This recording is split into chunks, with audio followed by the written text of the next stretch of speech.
Good mo good morning. Good morning to everyone.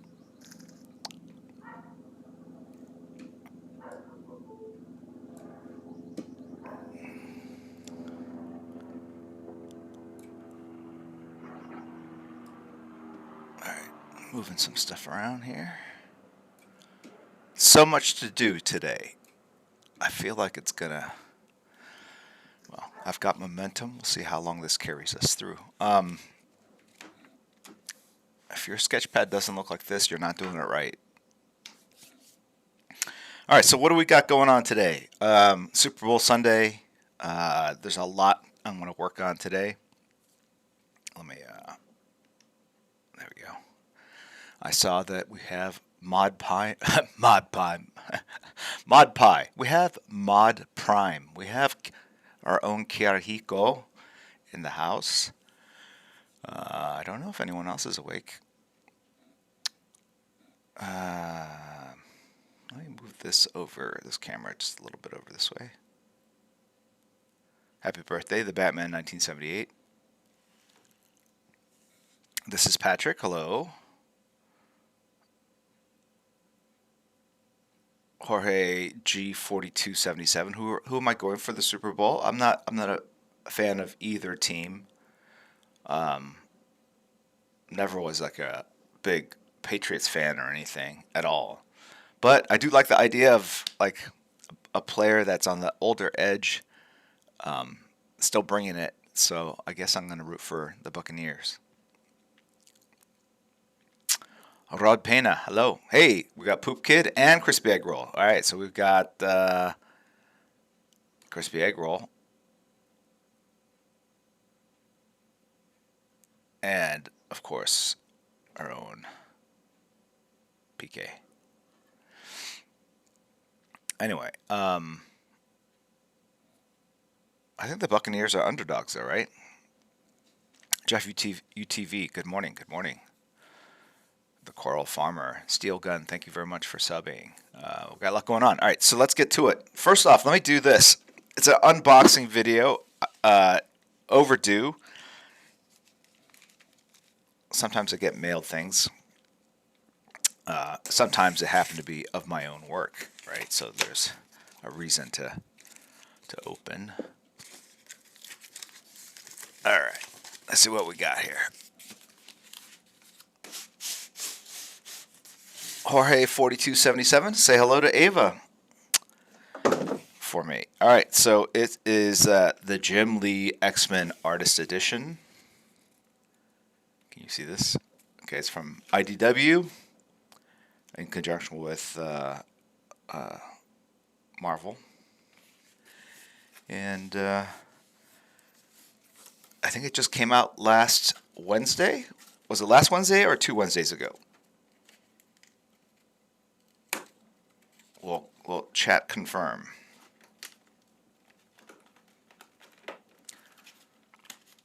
Hello, Soulmate 727.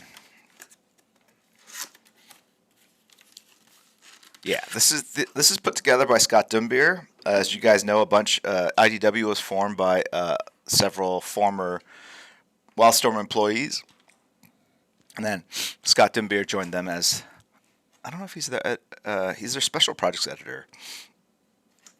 So let's do this. I should probably do it like on camera. Look, oh, here we go.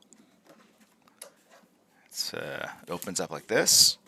So this cover sold at auction for, hold on, I'll be right back. 1 second.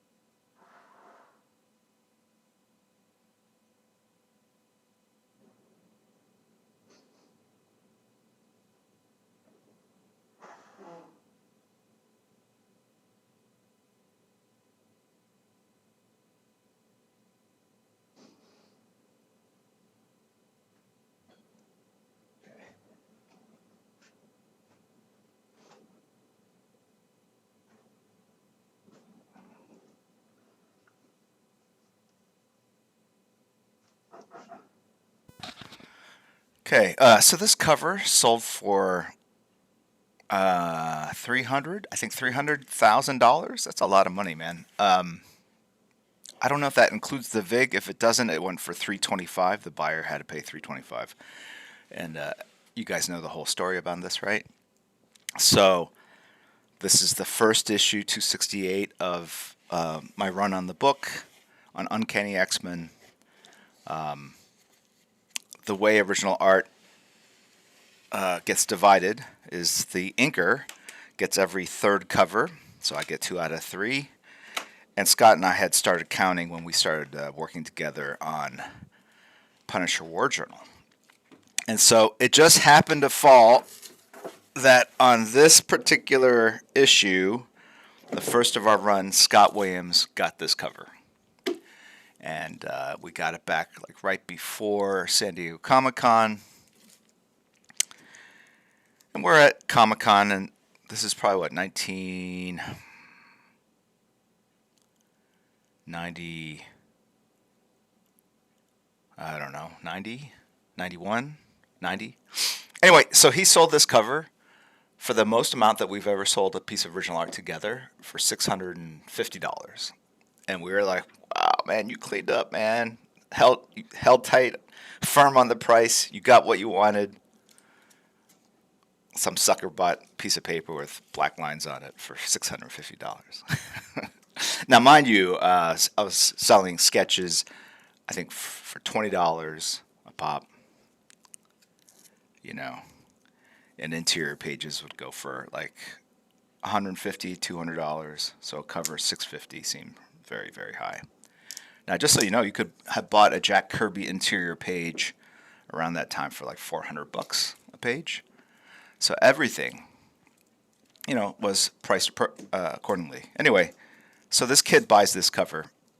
He was like a 16-year-old kid, and his family, I believe, you know, had like some sort of business. And so it was in this kid's collection, and he's an adult now, right? Hanging on their wall for decades. And then they finally decided to sell it at auction. And what's cool is that Scott got half the money because he was the original owner. Oh, that would have been a good story if that were true. But anyway, so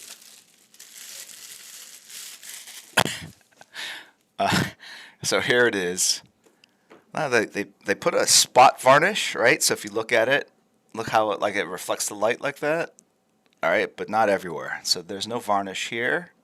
See how that glow does not extend, that lightsaber effect, right? So it's a fancy way to kind of, you know, give a little sparkle to a cover. Scott sparkle, you know. Yeah. And that's, you know, getting back to this cover, there are people that had the opportunity and passed because the price was too high. It's not like the kid was the only, like, you know, people were coming by and like, whoa, like we were pushing the limits of what, you know, we were selling covers for. And then even later, as the prices started moving up, even charging like $2,000 for a cover seemed crazy.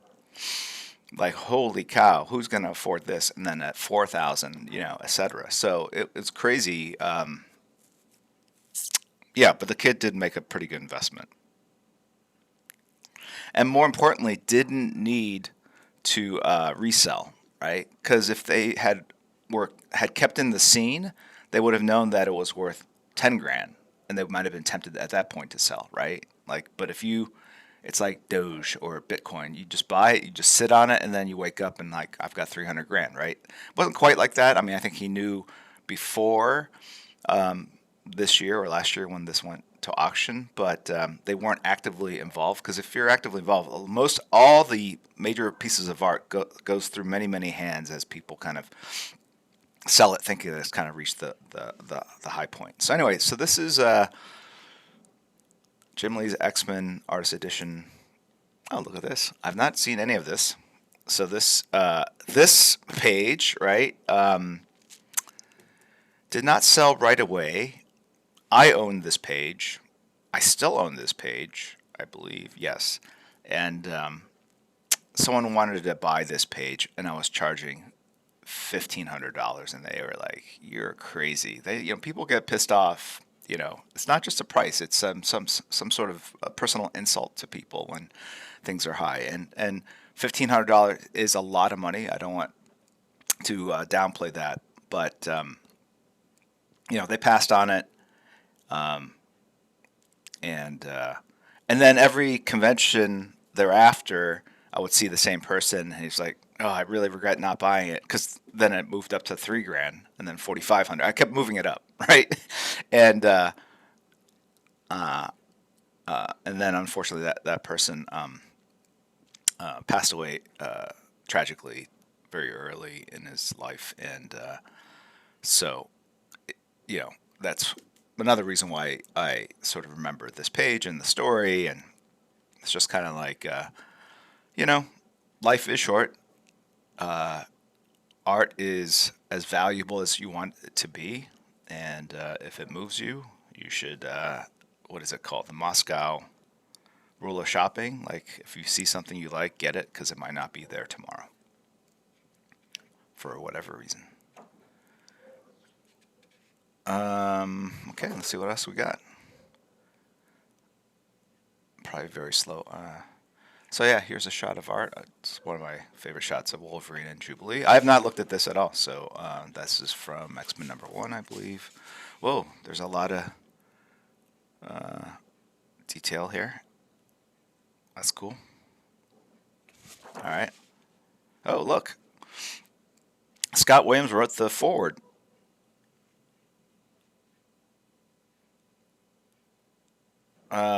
Boy, I have to read this later. I'm sure he wrote some positive. Oh no.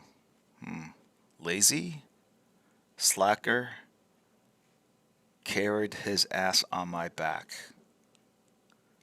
What? Oh. Maybe I shouldn't be reading this. Anyway, whatever. Mr. $650. No, he wrote something very, very kind, I'm sure. So I will read that later.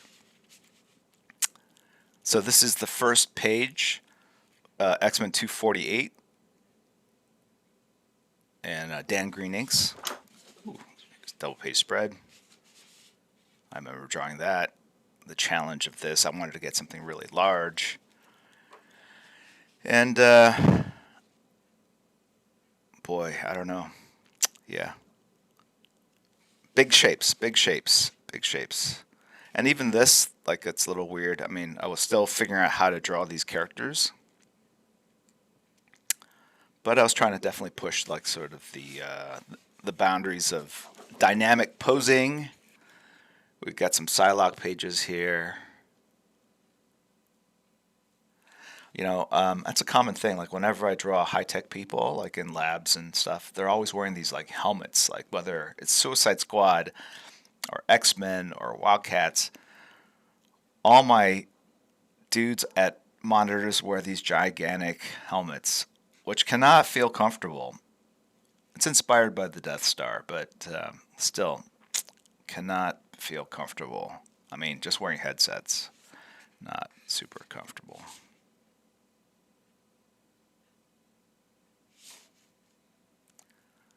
So this here is Letraset. It's a decal that you cut and paste down. It yellows with time. The glue yellows with time, so it was not originally yellow like that or like that. Stuff was expensive. We had to pay for it ourselves. But I loved how Klaus Janson used it over Frank Miller's art on Daredevil. And so we would drive to the art store, like those one art store in San Diego that sold it. And, it's like $20 or $40 a sheet or something crazy like that, which adds up. All right, so these are the pages. I'm not going to go page by page because there's a ton, although this is fascinating. But I will quickly go through. So what's interesting about this is... let's see if I can find.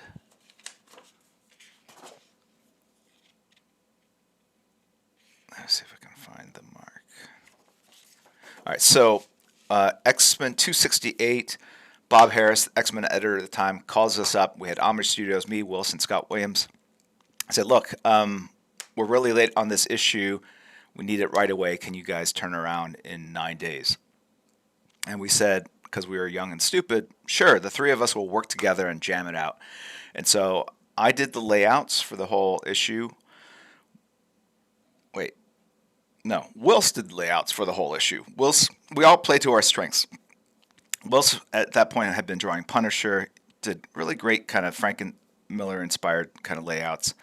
And then I would quickly do finished pencils over his layouts. I would pencil and ink the backgrounds, and Scott would ink the figures. Wills go in and pencil, so figures as well. So, and then sometimes the pages, we were catching up on each other's work, and so with the original page, we would cut it in half, like this, and then I would work on the top half, and then Wills would work on the bottom half, and then we splice it and tape it back together and then mail it in. So I think 1 or 2 pages from this issue are cut in half. So you can tell. So this is marker. That's me. It's kind of that, it's kind of not decayed. It's kind of lightened over time. These are Scott Williams inks over Wills Portacio pencils. That's Wills Portacio using a Sharpie marker, I believe, right there. All the backgrounds are mine. All the special effects are mine. That's my plane there. That's Wils's figure, Scott's inks. So we all kind of touched the pages here and there. This looks like a photostat. Look how it is white. I don't know what happened there. Like they put lettering over a photostat. I'd have to see the original. But you can see there's quite a bit of whiteout. No issues there. My lovely Bayou backgrounds down here.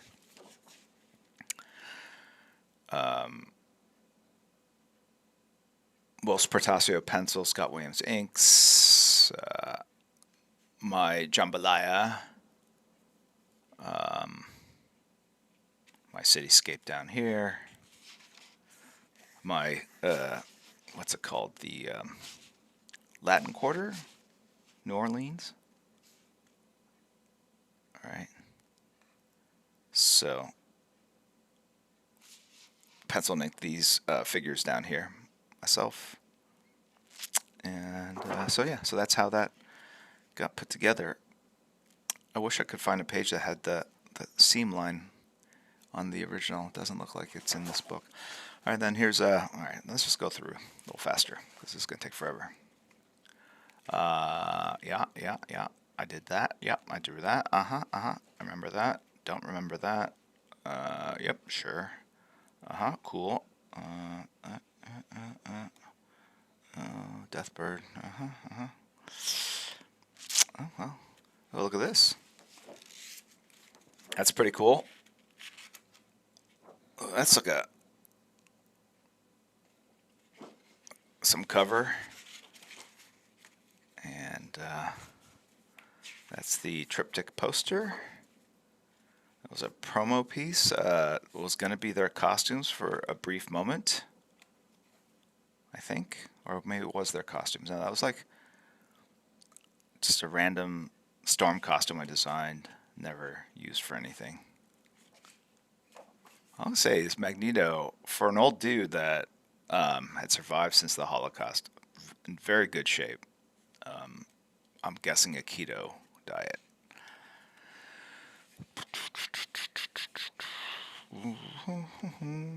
What else do we have? Oh, that I like that panel. I like panels where people look kind of depressed and are wallowing in their misery and shadows, and then usually like cast shadow or something across them. That reminds me of a shot that Frank Miller did where Bruce Wayne has come back to the mansion. He's gone out to fight crime, but hadn't come up with the Batman costume yet. And then he like sinks in his chair. He's like all half in shadow. David Mazzucchelli drew this Batman Year One, and then he sees the bat through the window and says, "I shall become a bat." And so Magneto is probably like,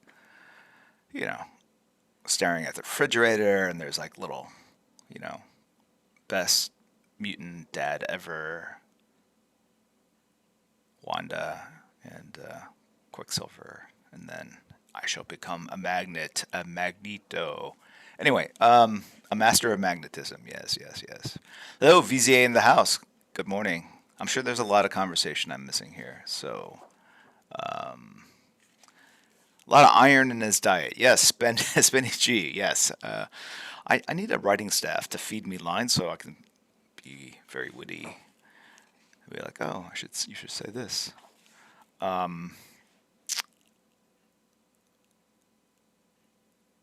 Ooh, I don't know what happened there. Look at that. Yeah, I don't know. I don't know.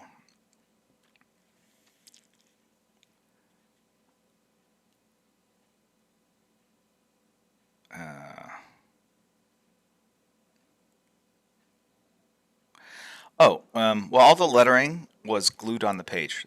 The books were so old, and that's why all that yellow is there. So you can see that they cut it out and laminate it, and they would stick it on the originals. And that's how it was done back then.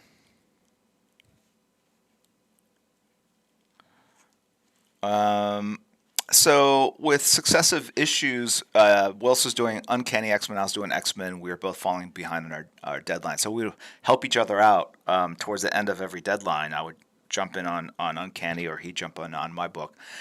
If we had just stayed on our respective books, we probably would have made our deadlines, but it's sometimes funner to paint someone else's white picket fence, right, than to do it as work yourself. So if you look at this page, X-Men number 5, my pencils, that's Wils's renderings over my layouts. That's Wils's shadows over my layout. But just those two. And then I pencil and ink that that background, those figures there. So we are using sort of what we learned from X-Men 267, and then we would apply it. Like towards the end of a deadline, we did everything to get the book done. We would just pick up pens, pages, just get it done, right? And getting it out monthly was all important. So look at this page, this horrible signature. So this is page 1 of issue 6, I believe. I would not draw in order, so this is probably one of the later pages for sure. And I inked that panel, that figure. I inked this whole page. Yeah, I pencil and inked this whole page. And then over here, I think Art T. Bear looks like he inked it, and maybe Sal Regla. There are different inkers, right? Sometimes pages had to get delivered to people in Southern California. There was no same-day courier, and so R.T. Bear did finishes on that issue.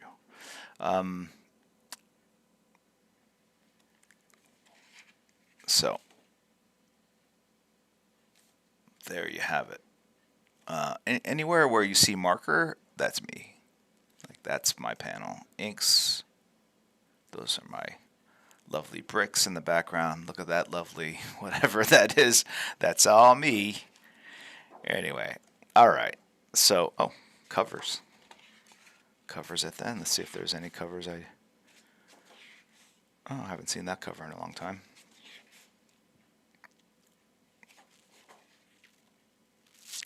Gave that cover away.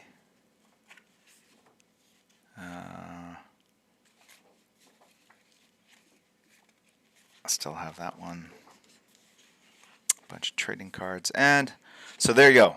It is more than just a unboxing. That was a walk down memory lane for sure. And so I want to read that forward that Scott wrote. Anyway, check it out. I think the book just came out recently. Highly recommended. Nova Prime X, what do you think is your best rejected cover? They're only covers I self-rejected. I don't think there's any covers that publishers kicked back. Those one I did. Ooh, I wonder if it's in here. Let me. I doubt it, but let me quickly look in the index.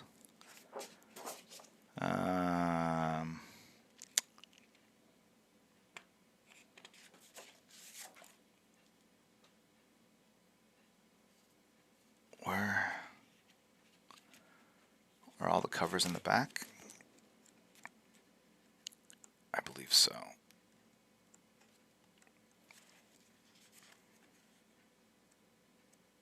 Yeah, it's not even in here. There's a cover with like this deranged fan stalker jabbing a knife through some celluloid, some film with like Dazzler's face on it. It's like the all pink red cover, and issue 260. Look at that, PJ Bicer on it. And I drew.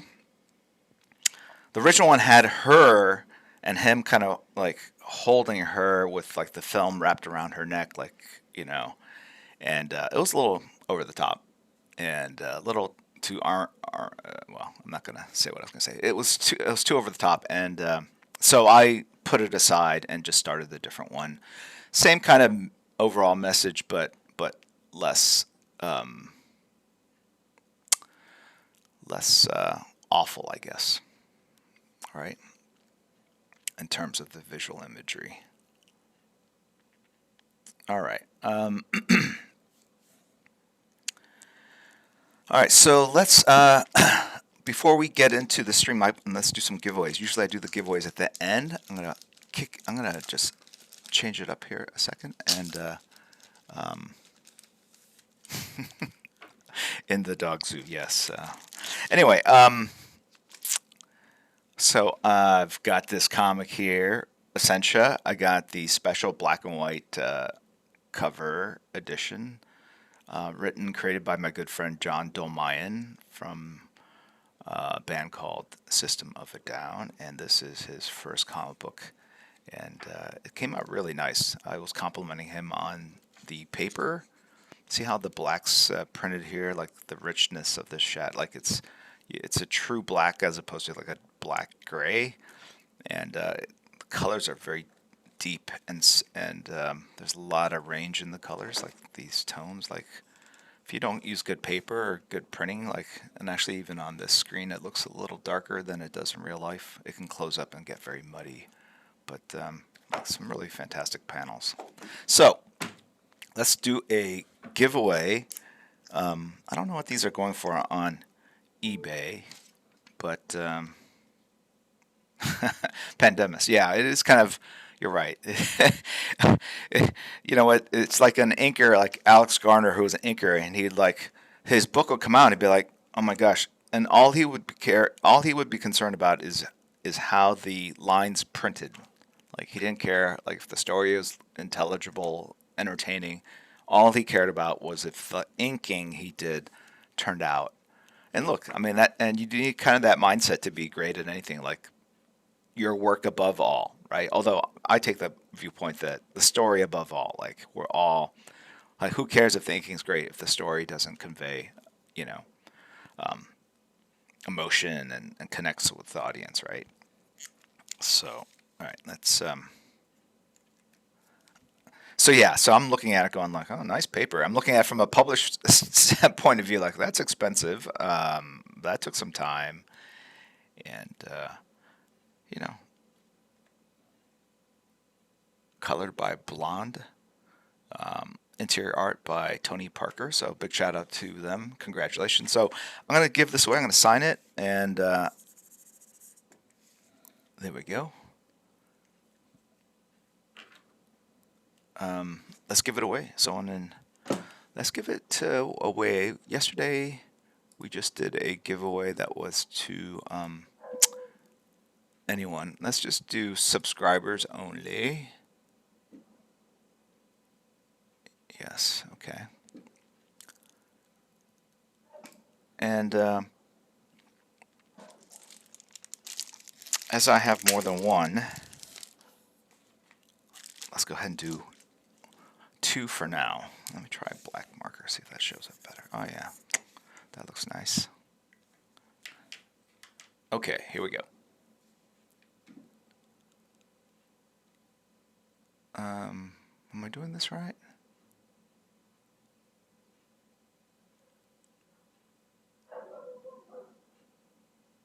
Yeah. Okay. First winner is RobArt471 following since 11/17 of last year. Congratulations, Robert471. And here comes the second one. Bok, following since March 4th, 2018. Congratulations, Bok. All right.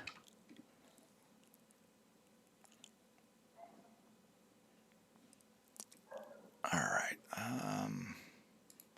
Let's take care of some messages here very quickly, and we'll get. Today's gonna be I figure a longer stream. I've got a lot of work to do, which means I need to focus.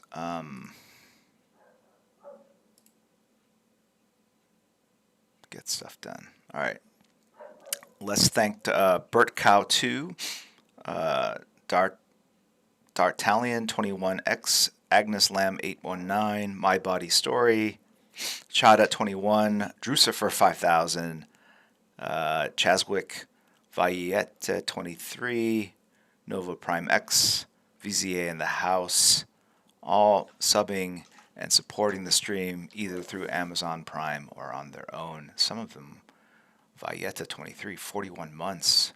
VZA in the House, 38 months. I feel like you guys are serving very long penal punishments. Yeah. VZA in the House for his transgressions, serving 38 months of an endless, yes, sentence. Maximum wetness. Nice. Great. Maximum wetness. What kind of name is that, dude? Thank you for the bits. Edgar8 has subbed. Charlie Parks has cheered. Thank you very much. What was it like creating Gambit? My favorite character for 30 years. It was cool. I enjoyed it. It was. I'll get to sort of the origins of it later. Let me get through the thanks here. Metabolink, Maximum Moistness, Buddha Finger 1974, Big Boss 138, The Confessional, Logan Howlett 1, hey Logan Howlett 1, Bob. Officer Bob. D. Calvin has cheered. Steel Gun has subbed. Skeletoni Art. Double Western. PJ Bicer. Pandemus. Kid Rock Step. Have all subbed to the channel. D. Calvin. Soulmate 727. PJ Bicer. Have all cheered. Thank you so much. Unexplained Soup. Thank you for the bits as well. Kingstash 713. Thank you for resubbing. All right, let's get to it. Is there an echo?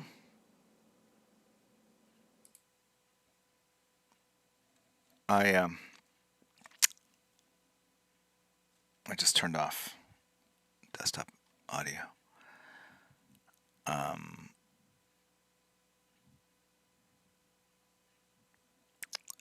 Muldoon, I started WandaVision, so I know there's some twists and turns in it, so please don't spoil it for me. I'm not in it far enough along.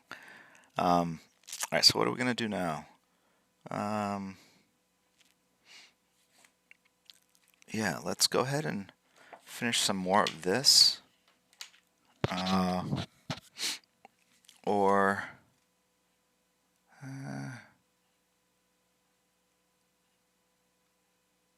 Yeah, let's go ahead and do some of this. All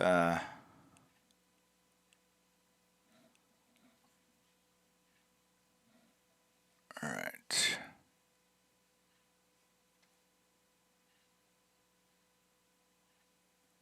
What am I doing? Okay, there we go. All right, let's get this done. Power on through, and I can talk about Gambit while I'm doing that. All right, so I'm going to erase some of this pencil line so I know what I've got here.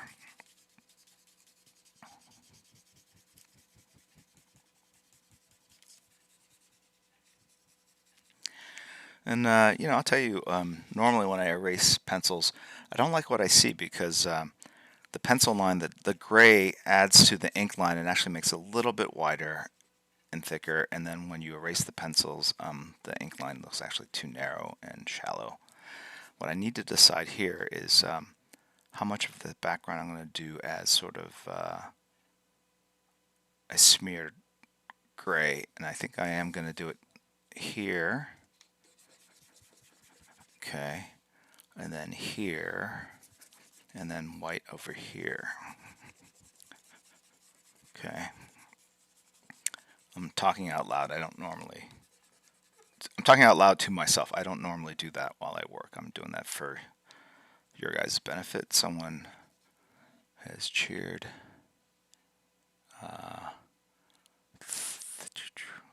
Thank you very much, Maximum Moistness. I'm going to call you MW. Thank you, MW, for the sentiment. In the dog zoo? Yes, exactly.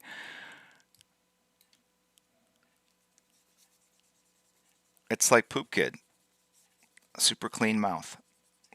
I.e. does not curse.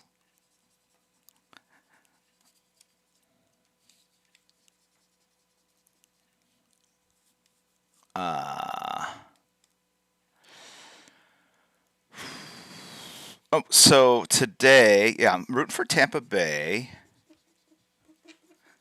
And I think we're going to make hamburgers and hot dogs. And just our little cocoon, our pod, family members. We're going to come over and watch the game. And I'll probably have like a sketchbook I'll be drawing along. I have not seen a single football game this season, so this will be my first. Hopefully it's a good game. So, let's see. Creation of Gambit. How do I was in the New York offices at Marvel. I was in Bob Harris's office. Chris Claremont comes in, says, I've got a new character. I want you to design him. Or maybe Bob said that. I don't know. At that point, I think, already on the book. Yeah. No, I wasn't. I had done Acts of Vengeance. And I was about to take over the book. So I knew I was going to take over the book, but I wasn't. So, and this was for X-Men 267 first appearance. Oh, 266 first appearance of Gambit, I believe. 266? I don't know. You guys know. Anyway, so Chris comes in and says, I got a character named Gambit. And at the time, this is like early 90s. You have to believe me with this. You have to run with this. Cajun novelties were all the rage.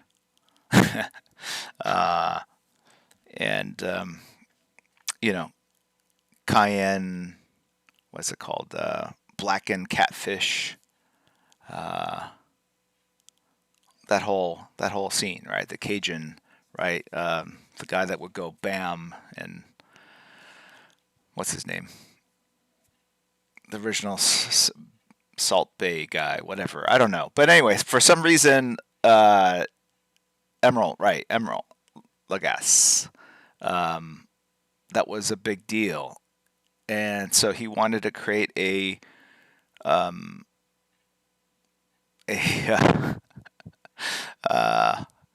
to create a character that drew his heritage from the Bayou, and spoke a little French because all the characters tovarish or like unglaublich, Nightwing, Nightcrawler, Colossus. All these characters have their little catchphrases, right, in their native language. And Mundu, or whatever, Mon Chéri, right? That was Gambit's, and so that's all he had. And then I had so I didn't, I was asking like, what's his power? I don't think he had the power per se. Just that he was like kind of like the Gambit right, comes from like the Queen's Gambit. It's like a move in chess or whatever. So like he wanted the character to be sort of this Machiavellian, manipulative character. And I always like powers that were kind of derived from actual physics, science. And so I was like, hey, what if his mutant power was to be able to excite valence electrons in molecules? And valence electrons are, well, they're just, I don't know, fancy word for electrons. All right. I think if you have a quick science lesson, if I can remember, this is, all right. If you have a molecule, an atom, I don't know what it's called anymore. You have a nucleus. Here's the nucleus. The nucleus has a number. All right. If it's carbon, it's 12, I believe. All right. Carbon, atomic table. Is there anyone here that knows this stuff? Anyway, so yeah, I don't know. There's protons and then neutrons, which don't have. So protons have a positive charge. Neutrons are the same weight as a proton without a charge. And then you have to have negative. You have to have electrons, which are the negative. I don't know. Anyway, so there's these things. They're valence. Imagine these eight circling this nucleus, and then there are electrons. I think that can be up here in the up state or here in the down state. These are valence electrons. They're important depending on what state. Like imagine like toggling a light switch up and down. And my understanding is that if you were to excite these valence electrons, it would create energy. That was like the thinking. Big Boss 138. I have no idea. It was clear to me at some point in my life, but now that I'm thinking about it, I have no idea. But electrons can move, can be in a unagitated state, or they can be in an excited, agitated state. And so Gambit's power, essentially to be a human microwave, his ability was to sort of agitate the valence electrons in molecules to an agitated state to the point where they exploded, right? And so he needed to touch a playing card. He could excite the electrons, throw it, and then it would explode, right? So that was the thinking. So that was the power. And then looking at the characters, you look at all the color sets and you realize Psylocke really had that purple pink, certainly the Betsy Braddock version, and she was kind of out of the team at the time, right? Replaced by other Psylocke, who was more of like a dark navy blue and red. So I wanted to pick a color that wasn't appropriated by other members of the team. So what was left over? Magenta, hot pink. Again, 90s. It was a cool thing. You have to trust me on this, right? And big shoulder pads on trench coats, also a thing. And so that's, and then I did these designs, and Chris and Bob picked the ones they liked, and then I supplied that to Andy Kubert, who drew the cover, the first cover appearance of the character, and then it also went to British artist Mike Collins, who drew the interiors. So, yeah. So that's why I didn't draw him the first appearance. Because I was working on 267. We were doing that issue in like 9 days, right? So we were jamming on that. And then we created the Assassin's Guild Belladonna.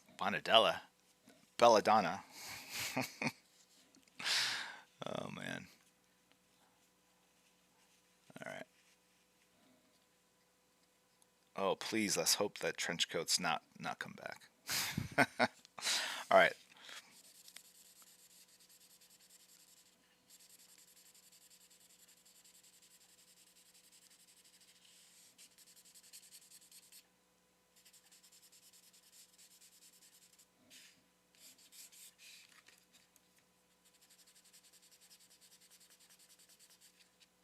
So it has to go over the foreground objects a little bit, and then I will have to white to create depth. I can't, so I will take white out and clean that back up. So pull that forward out of the background, right? So that's the background covering the foreground. So we're going to reverse it with white out and fix that, of course. So you're just going to have to believe me on that one.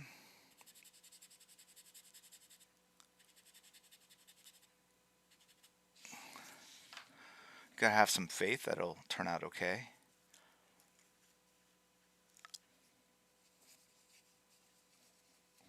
And you do need to mix up the paper, because what happens is the liquid tears apart the toilet paper, and you stop getting these really nice grads, and you start getting that kind of stuff here. So let's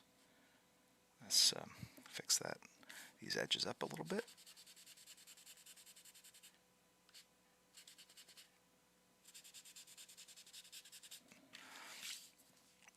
And let's add some over here. Black on black there, right? Even though the hair's black, background's black, we'll use some lighting on the side to pop that hair out. But we don't want the black to only be in areas like next to white, so you have to mix it up to make it. You have to create. It's bringing an order to the randomness, if that makes any sense, or a randomness to the order. Okay. Then right here, let's try right there. Let's see what happens if we do that. Okay.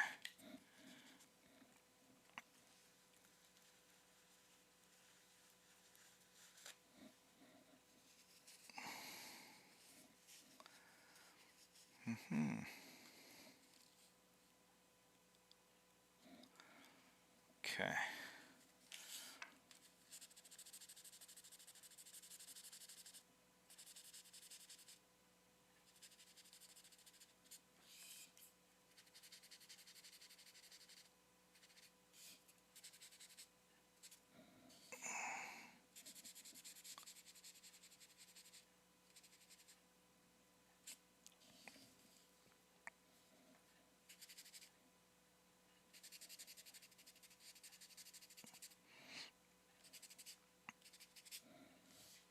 All right.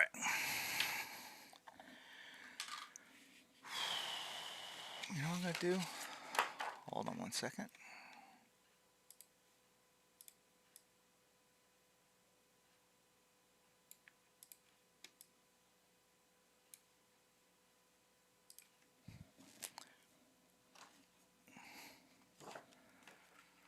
Spenny G, yes, I did. I did like 3 or 4 designs, and they picked the ones they liked. So, for those of you wondering what I am doing, this is a piece. It's from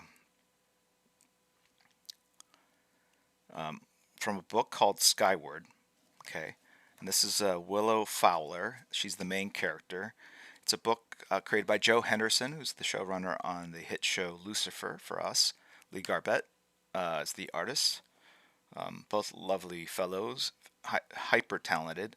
And this is their book from Image. And Joe graciously donated a ton of money to a charitable cause and won a free commission of his choice. He wanted his own character drawn. And I said, look, you can't use it for a cover or whatever because, I'm exclusive, but I can certainly draw you a piece for your original art collection. And he was very cool about that. And so yeah, that's how this came about. And it's a fun read. I ordered this off Amazon.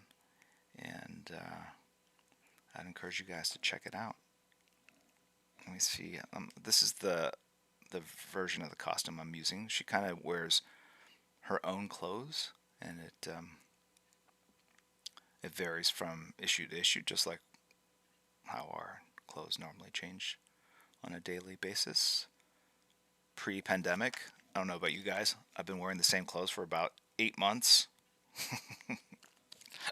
I have a work t-shirt. I changed and put on my kind of after work t-shirt. Anyway, so that's what this is. So let's go ahead and wrap up the buildings down here. And for that, we're going to use a thick marker. Here's a 5. I want an 8 though. Oh, I have this one too. Let's try this. Oh, that's brown. That's also brown.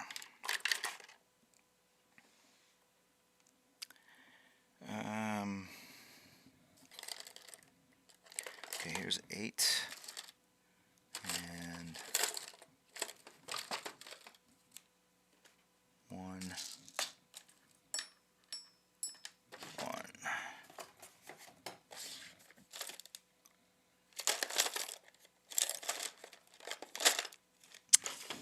I thought I had, oh wait, hold on, here we go.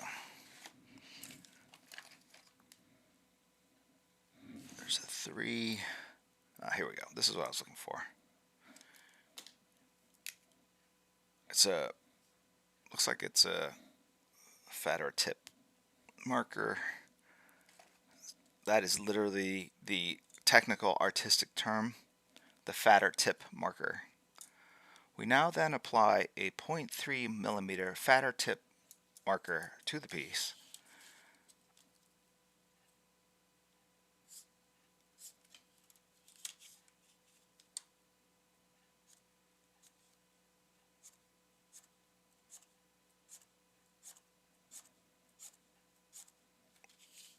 Okay.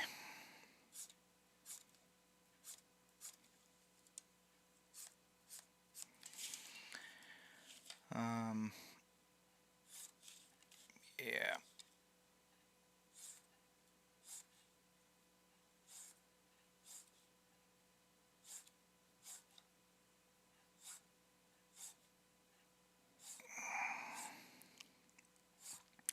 So doing backgrounds like this, it's a bit of like what's it called? Modern art, right? Abstract art. Yes, I'm drawing buildings, but I'm actually just creating patterns using lines and shapes. And I found that I start layering lines down, getting a visual density, I guess, and then I just continue adding lines here and there, playing off of whatever I put down, you know, what feels right.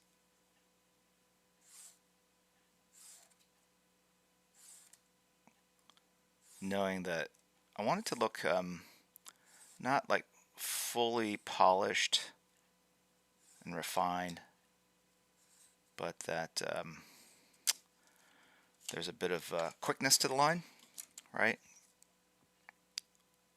Best person that does this is like Klaus Janson. If you look at any of the cityscapes that he would do in Daredevil, like just so impressionistic with black and white ink, and just it felt like the city. It didn't look like it, felt like it, right? So how do we create that?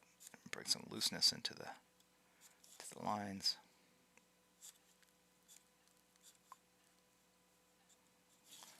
Okay.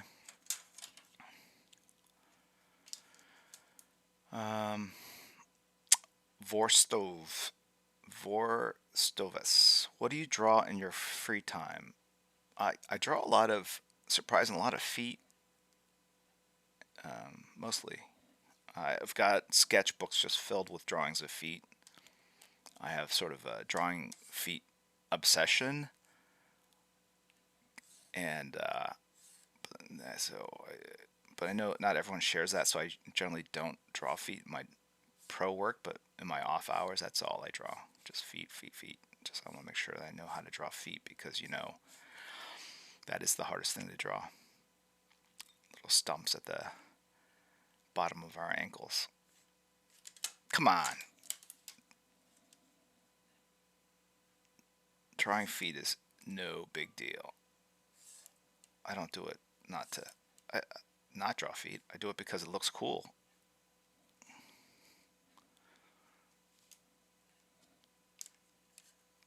Feet are much easier than hands, But look, once you get hands down, the hands aren't that hard either.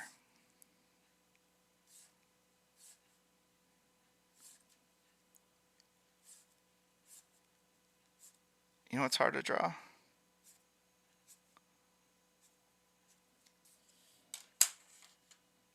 I don't know. Some days nothing feels hard to draw. Other days, just sitting down and drawing feels like a lot of work. No, eyes are fairly easy. Animals are hard for sure. Mecha is super easy. Mecha is super easy. Like, you know, like, a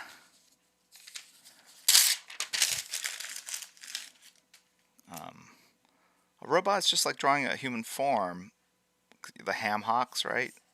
You know, but you can even be more prescriptive with your shapes,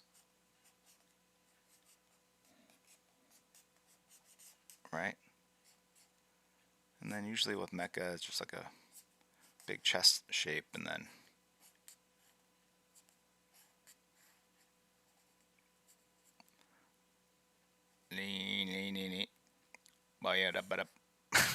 that's my mech sound, right?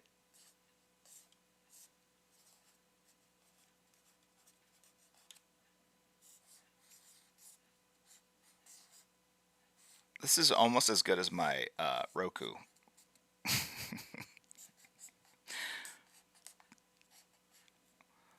that Evangelion? I don't know. So, yeah. So, I don't know. And I've done this before.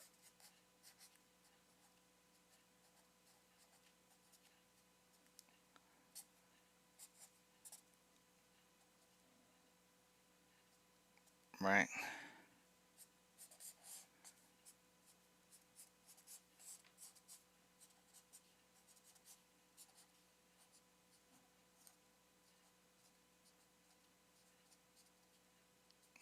Hobbit feet. Drawing bikes.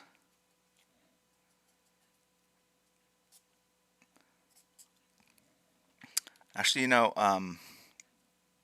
it's hard drawing wheelchairs, the spokes within spokes, right? If you look at some of these wheelchairs, it's not like a bicycle thing like that. It's actually, there's two sets. It's super complicated. It's like an outer set and an inner set.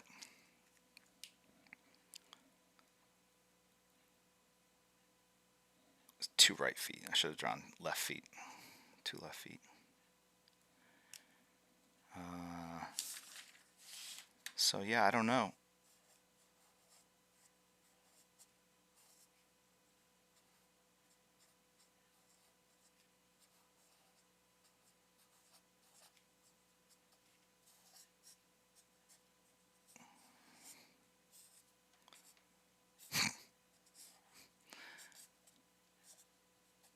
I'm flexing. Drawing the feets.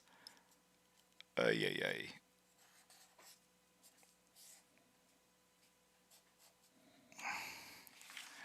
Here, this guy's picking up a pencil with his foot.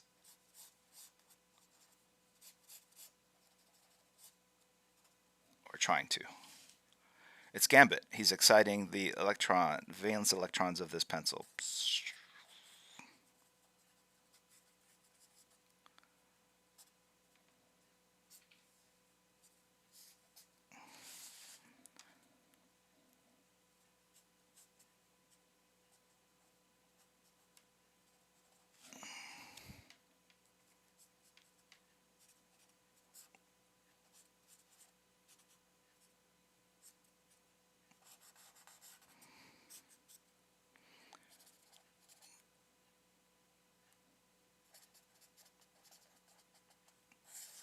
Ooh. There you go.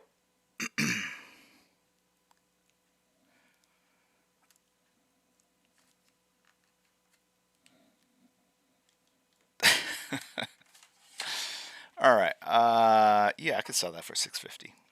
I'm gonna hold out till I get 300 though. Okay. Best foot, yes, yes. Best foot ever. The feet sketchbooks, yes. 300 Dogecoin, yes. 300 Dogecoin. I got out of Doge. I I I made 50% on my money and got out. Now I'm waiting for it to go back down. So, um,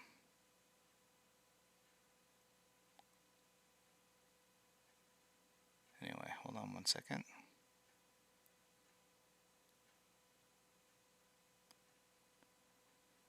Mm-hmm.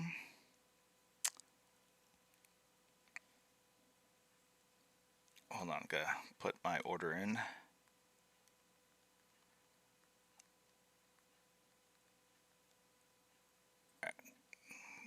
Groceries. Sorry, multitasking here. What else is going on?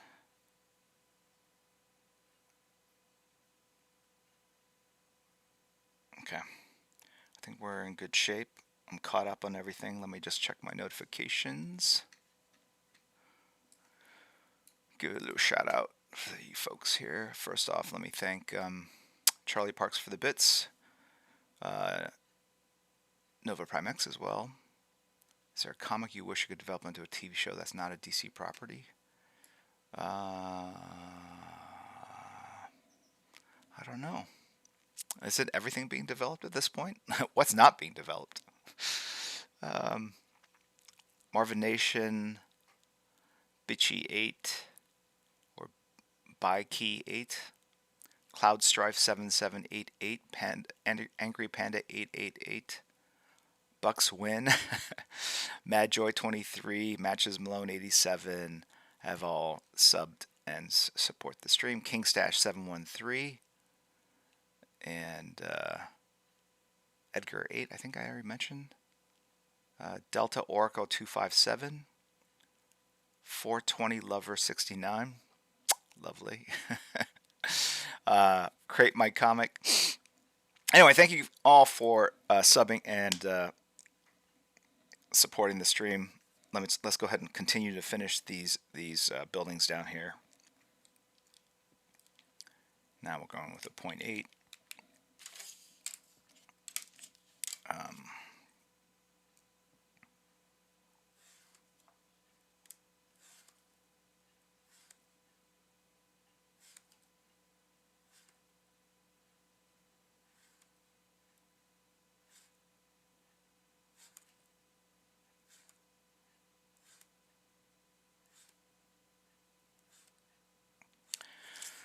Just got to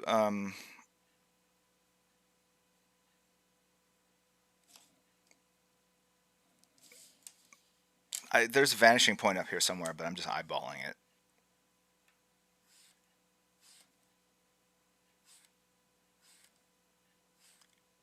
And I don't know what's worse, not drawing feet or eyeballing perspective. You guys tell me.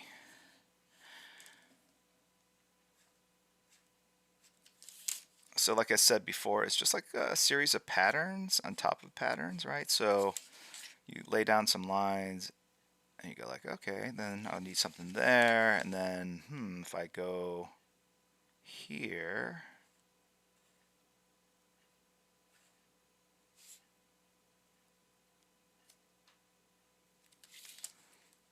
right, then I gotta go here. And that's gotta go here. I'm just eyeballing it here based on the other lines around it. Right. And I screwed that up. This is actually in the foreground, so I got to make this darker and hide that mistake. See how I hid that line that went over there? I was going to do like a stream where I talked about my least favorite art, things that I've drawn that are like the worst. I've got a list. I don't know if that would be of interest for people.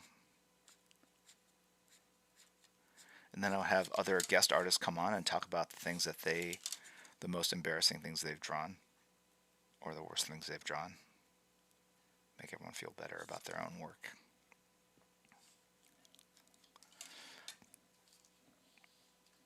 Okay. Hello, Monsage.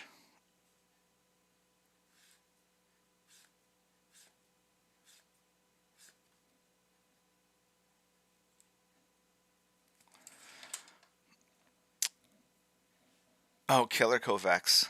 Good one. Dope name for a book, The Art of Eyeballing. Yeah. Well, look, the all of this, things are at different vanishing points, but it's okay because I'm not saying that the city, everything's on a grid, right? 90-degree right angle grid. So some of these buildings might be at different angles. Like, see how that tapers off, or that angle is off. So I have to go in and kind of hide that, right? So here's what I would do, and then put little kind of faux building trim at the top, right? And then I need to connect up these guys here, right? And maybe some sort of thing like that.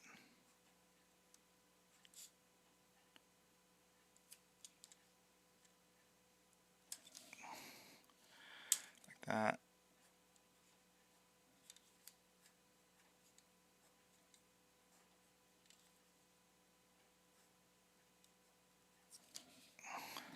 Right.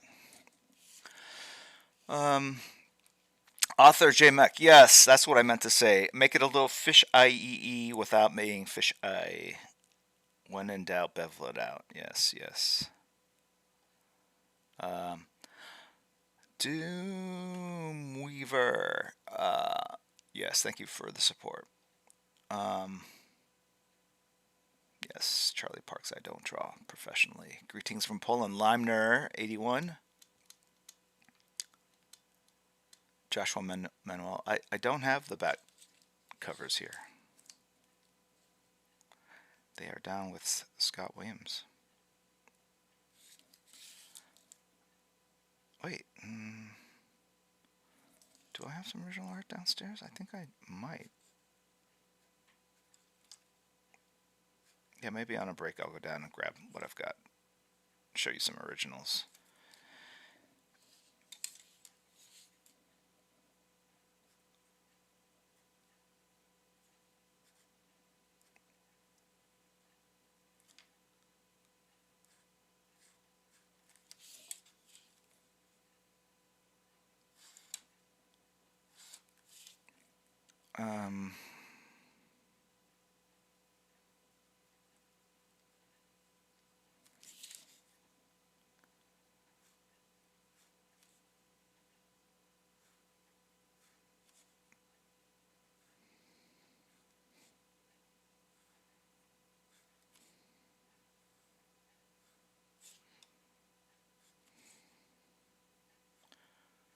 I used to measure out all this stuff, but I just started doing it.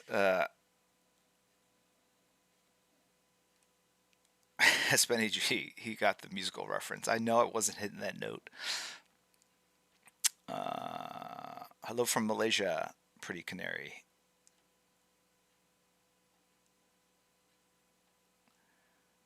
Filthy Falafel. You still talk, hang with David Cho? Yeah, we chat or text every now and then. I texted him when I saw him, his cameo on The Mandalorian. I'm like, dude, what are you doing on The Mandalorian? And then on The Bachelor or Bachelorette, one of those tell-all episodes, or he was in the crowd there. I'm like, texting him like, are you at the, are you at the tell-all? What's going on? And I say that excitedly because I've been at one of the season finale tapings as well. So I just sort of see him in random places.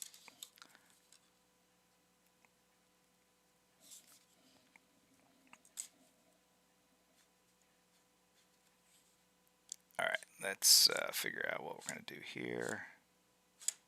So like I said, you can never go wrong with vertical lines. I have not said that yet, but I'm saying it now.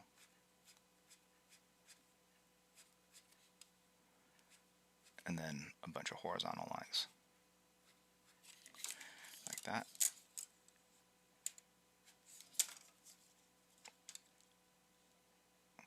I should have whited out the top of this before I put the lines in. I'll have to go in and touch it up because it looks like it's disappearing into the background, and I don't want that to be the case.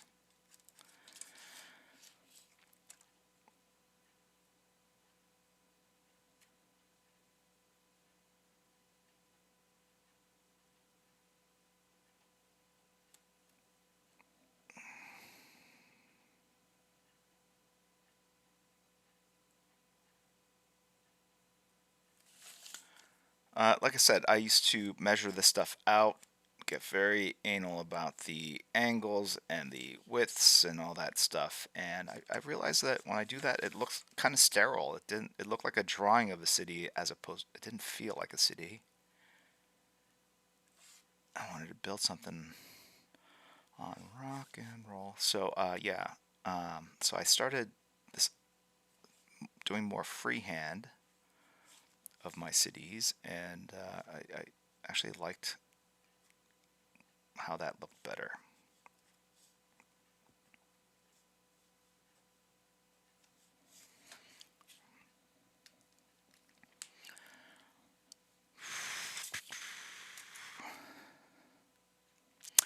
Happy birthday, Dr. Fate 1990.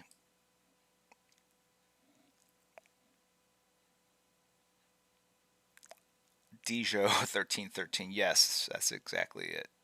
Some stonk on it. Hello, KB Bradshaw. Welcome into the chat. About time you got here. Welcome. That's what I meant to say. Hello, Miguel 08282005. I hope that's not your birthday. I don't know about including it in your handle.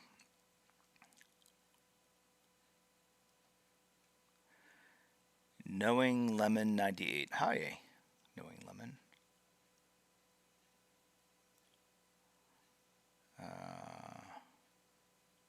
Stone Cold Snake 316. When do we see you on The Mandalorian? Would you really want to see me on a show?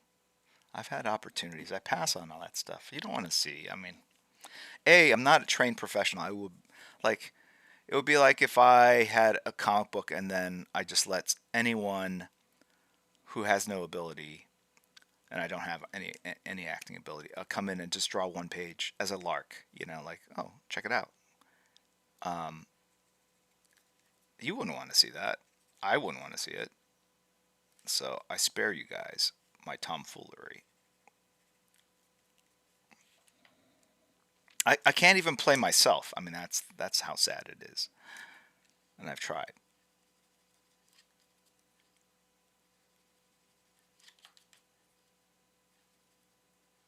There's a show called Bob. I think I've talked about this on stream. And I am on that episode. Jack Kirby's in there. Bob Kane. And then me. Yeah, Bob Newhart, very nice guy.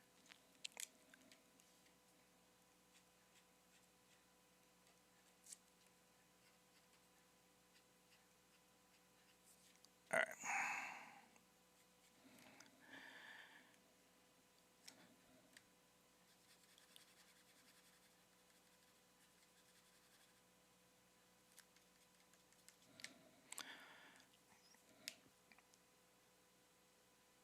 Why he? Yes, I enjoyed the esports casting. I think I could do that for.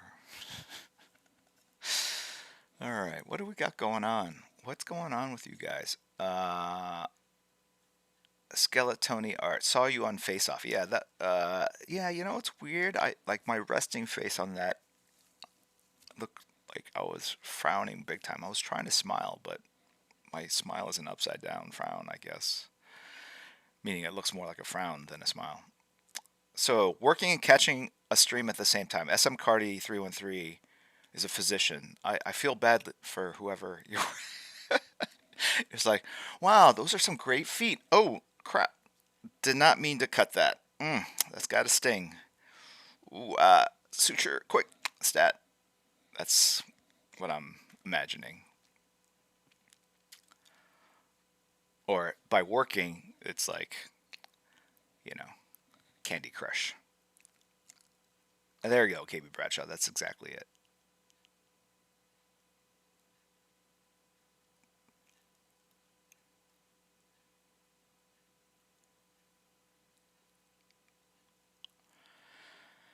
Joshua Manuel. Currently trying to draw Selena's goggles. You make it seem so easy, lol. Yeah, the trick is not to draw them symmetrically. Only unless it's just at the straight on face value. TDK 718, just at the DMV. I feel for you, man. Or ma'am. Sunday. Being in line at the DMV on a Sunday. Oof, on Super Bowl Sunday. But at least you can stream while you're at the DMV, right? Author J Mac, you're telling me you don't bill your Candy Crush hours? That's like downtime to reframe your mind so you can take on the legal briefs. It feels like it's something you can charge someone. Russell Heath one. Did you ever see the show Chuck and Thing? I did. One episode, maybe? A couple episodes. Filthy falafel girlfriend if visiting parents and it's a boring Sunday right now. LOL. Author J Mac. Bill out World of Warcraft. Grand Admiral Burtis DMV on a Sunday. DMV is our code word for work, right? So if we're streaming, let's say like on a Tuesday at 2 o'clock in the afternoon, people would say, I'm at the DMV, right? Because you don't want to say, hey, I'm at work watching this stream. You don't want to incriminate yourself. Like if I were in the Capitol storming a building, I would be at the DMV with Nancy Pelosi. I would never say in the Capitol storming the House of Too soon. Okay, stop. All right, I'm done. Anyway, Chaswick also at the DMV, right?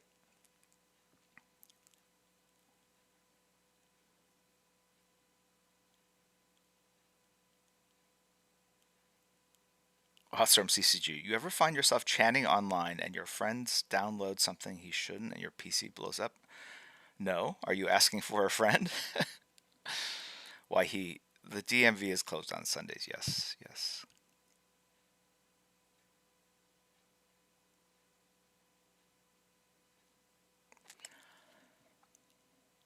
PCs have come a long way. And they used to, or maybe the browsers and their ability to kind of block. Before you 100% needed like antivirus. See how that's at a different angle than that? Will people know that it's at a different angle, or they think I screwed up the the perspective? Probably the latter, so I'm going to fix it. And how you're like, how do you fix that? You've already put these lines down. You could white it out, but you can also do this. This is where the line should be.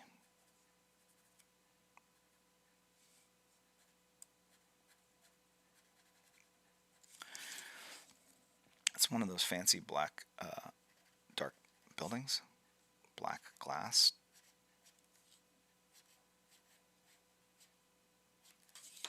Right? Something like that.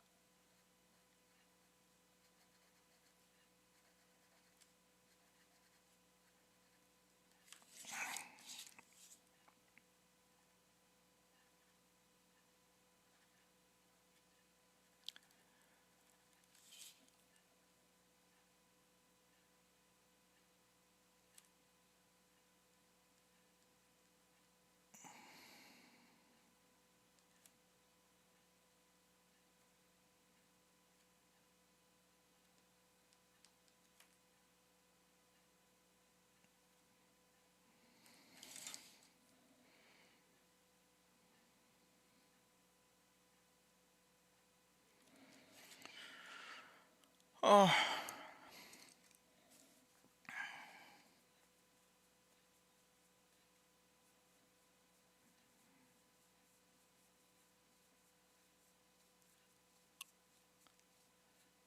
author J Mac. That is true. There's something to be said about that. Uh, yes, there is something to be said about that. Yes, for sure.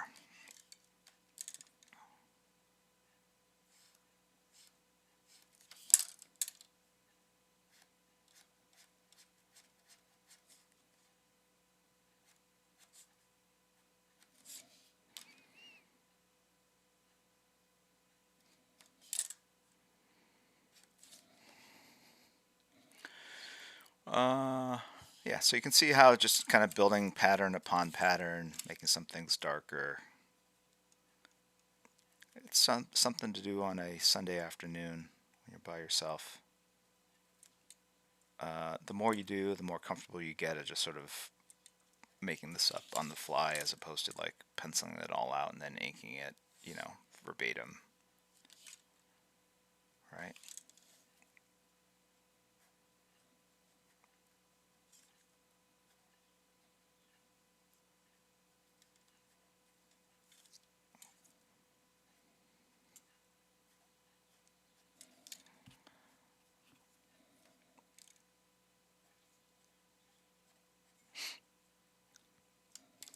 Okay. I feel like I'm getting there, closer and closer.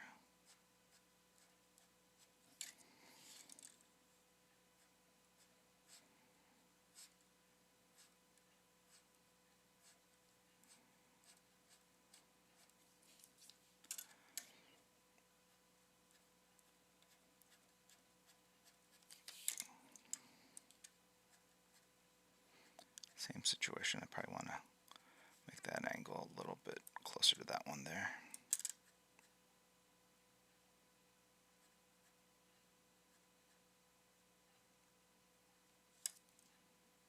And it's got a little bit of like some sort of something there.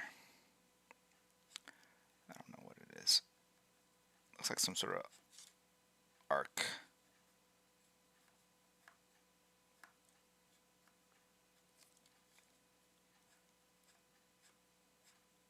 Gotta clean up that angle, make it a little slightly different.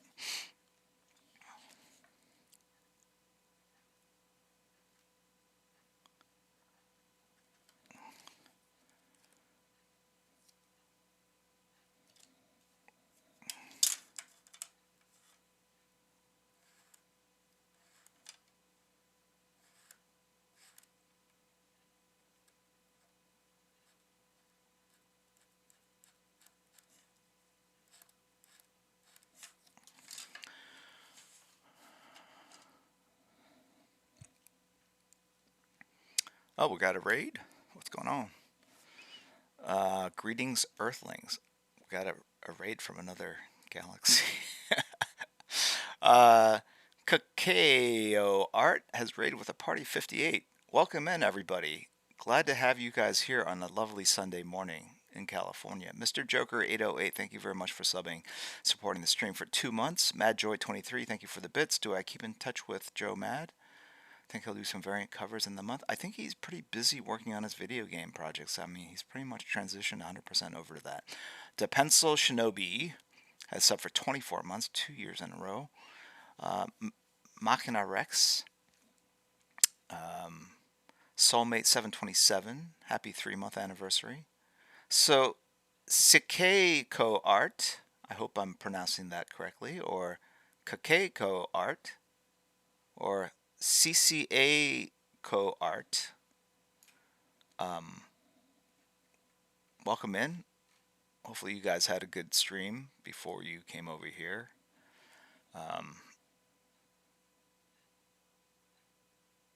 You guys are talking about eating food now. You're going to make me hungry. Miguel 0828 2005. Jim, do you have any technique to do towers and cities? I think I'm showing you it. Chris Keiko Art. Good to see you. Let me see if I can find you here quickly. Ah, there we go. And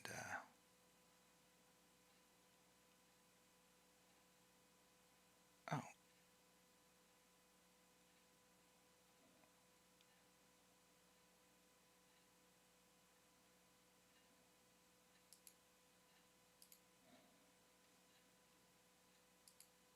okay, cool. All right, what do we got going on? Hello from Brazil. Leitor 4D19. Raid hype.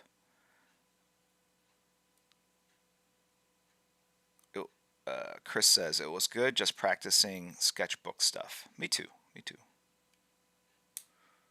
Um,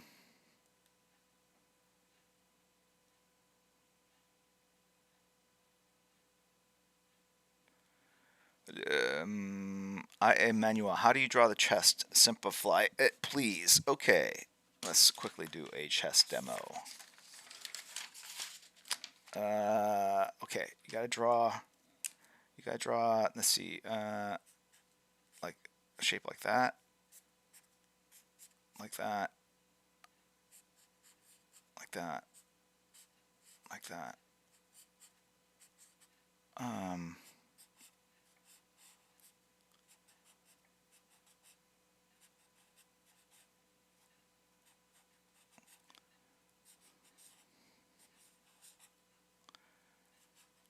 So go into your Lego box and find all the pieces that look like this.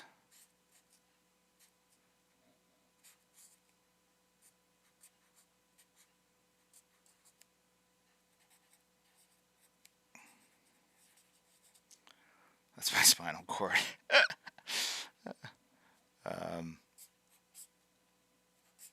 Okay. And then put a magnet, like, so these are all metal pieces, and then put a magnet here in the center, a magnetic ball.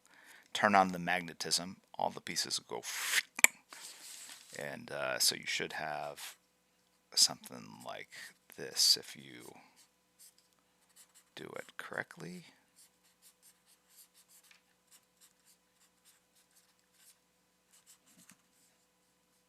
All right.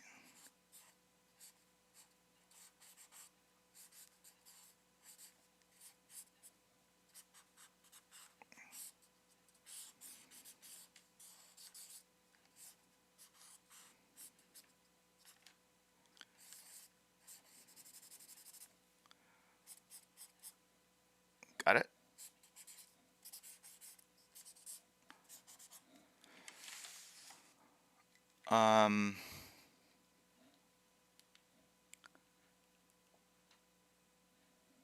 Yes.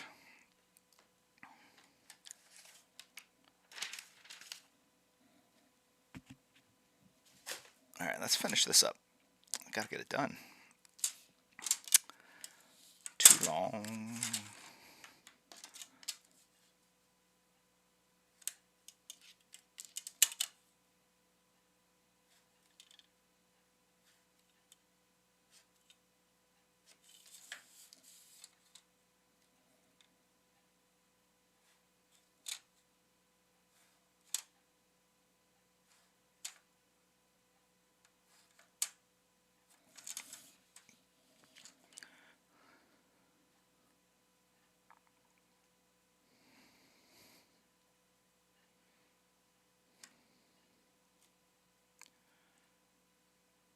Are any of you guys drawing right now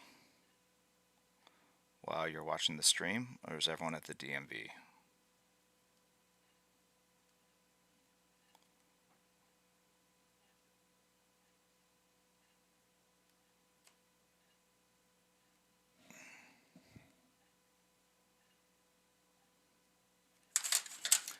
Okay.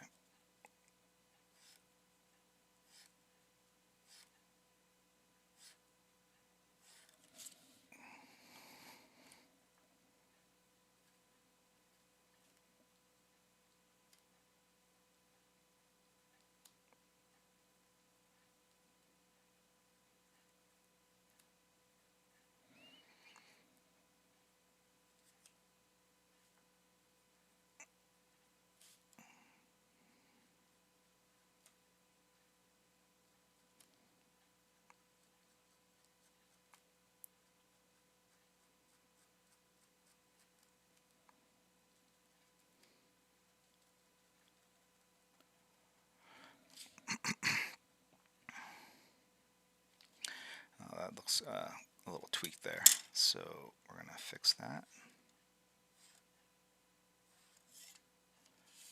And maybe extend that over there a little bit. Make this a little bit wider.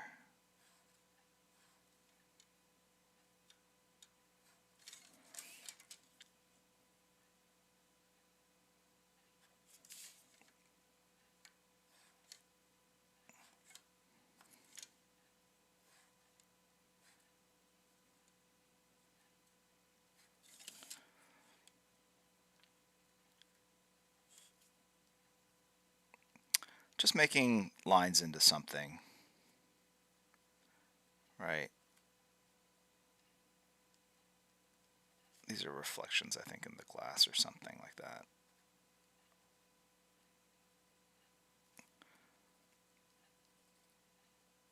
Like I said, if you build up the patterns properly, people won't look at the individual buildings. They'll just see all of it and go like city, right? But if they stare at it, they'll go like, what the heck did he draw there? It doesn't even look like anything. You know, what are these little blobs? I don't know. But they're going to be made into something.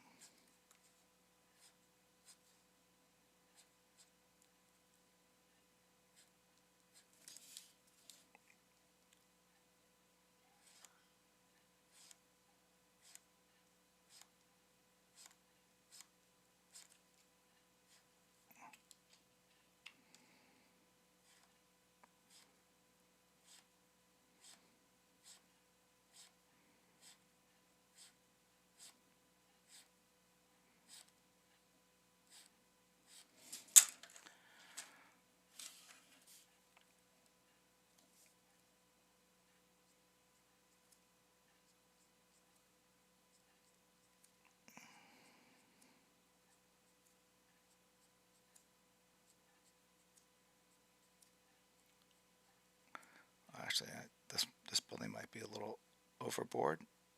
We're going to have to find out here in a second if this worked or not.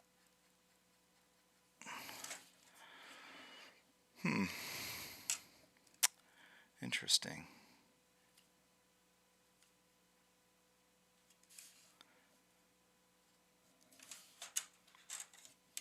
I think so.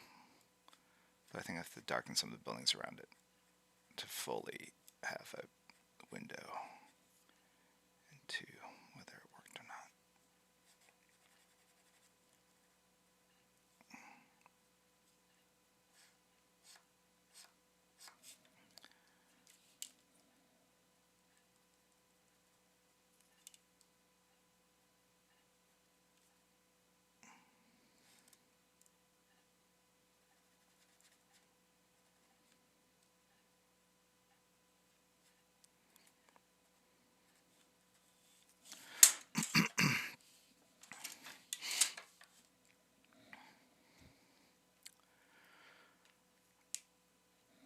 All right, let's see what else. KB Bradshaw has gifted a sub to SKYWARD. Very cool. Very nice of you, KB. Thank you very much. You guys are an awesome group of people. I am touched by your generosity and your sense of fair play, sense of humor. It makes streaming really just a joy and a lot of fun.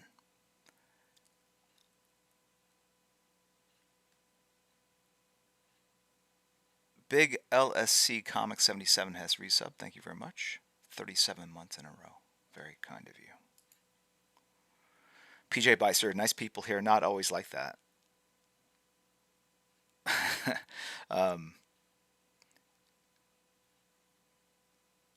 Bart Sears fan. How would Scott Williams ink those buildings? Would he use Tech Pen? Yeah. He uses a marker. He does a better job of it. Mine's super messy.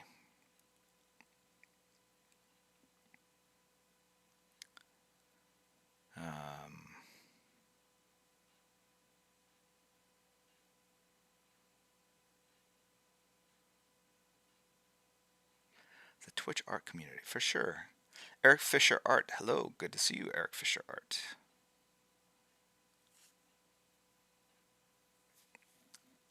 Toda AE86. I will be watching the game, yes. The only football game of the year for me.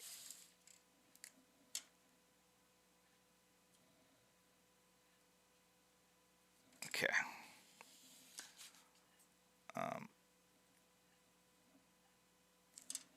You know what would be good? What happened to that wedge? There it is. Okay. Watch. We can do some fun stuff here.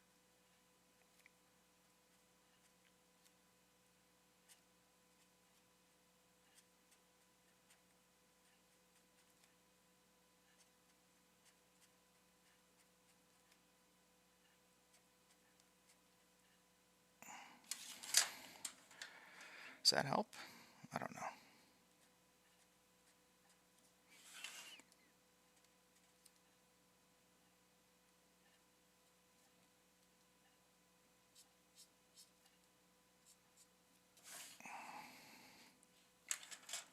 Alright, and let's see what else we can do here. I see like how this comes like this in this angle. Probably not, I shouldn't do it as strong. So I'm going to pull back just a little bit.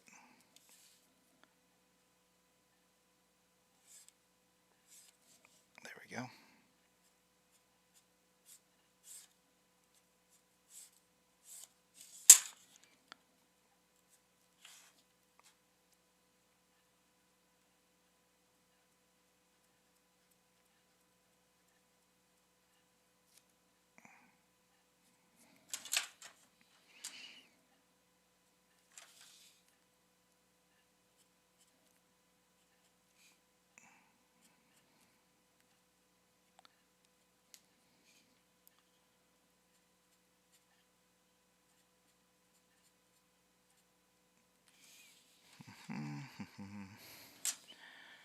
Alright, I think I'm getting close to being done on the buildings.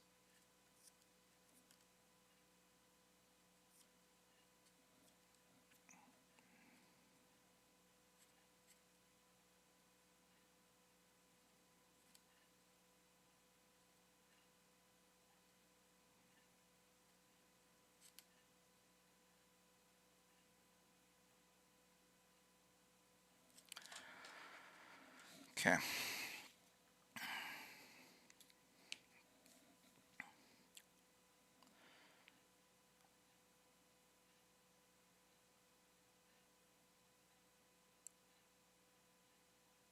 Batsy Crazy. I took a couple of my Batman comic books I had double of and made a decoupage on my coffee table.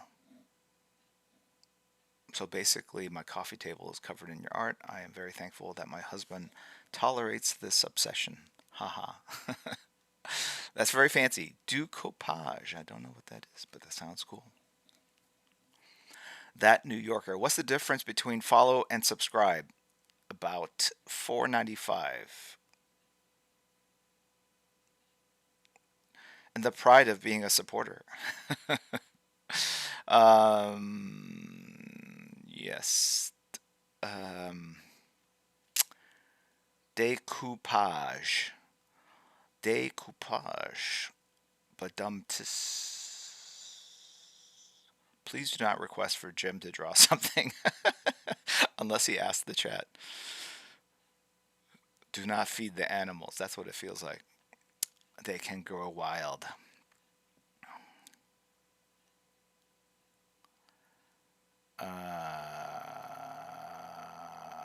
EBT Muffin Man. Outside of a straight shot, do you use for 1-point perspective? Yes, I do. I think. I don't know. Hey, let's give this away. This Moncherie.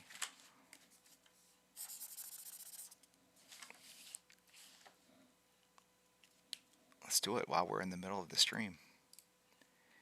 Okay. This one I will subs only.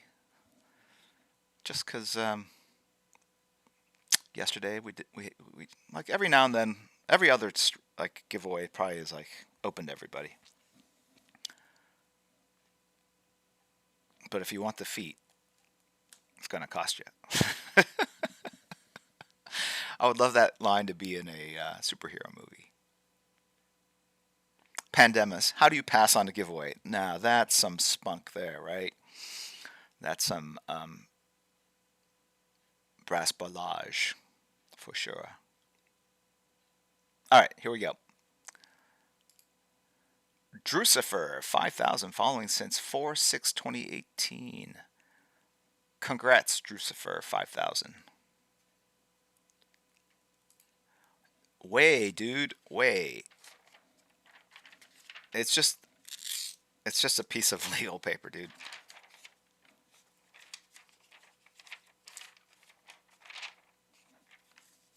All right. Enjoy them feet. Yes. All right. Okay. Ooh. I don't know about over here.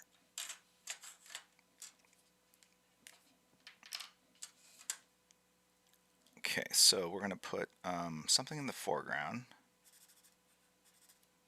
right here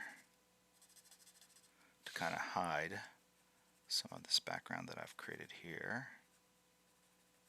to kind of break this up a little bit. And go like that. Great.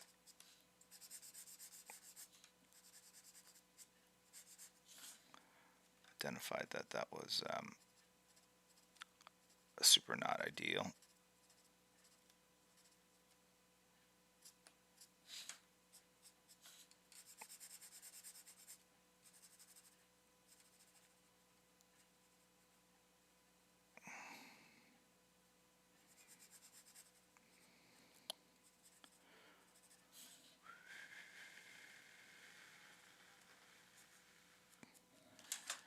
Okay, all right, that helps, doesn't it?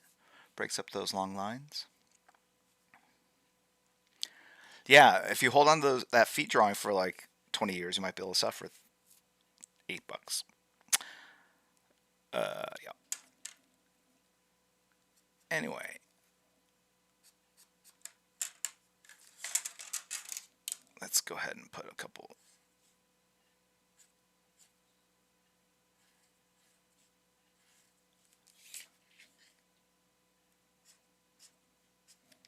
So I got that.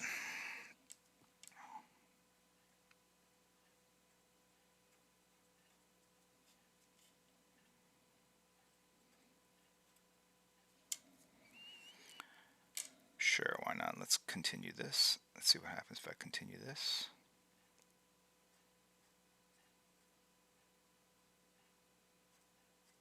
Probably not a good thing.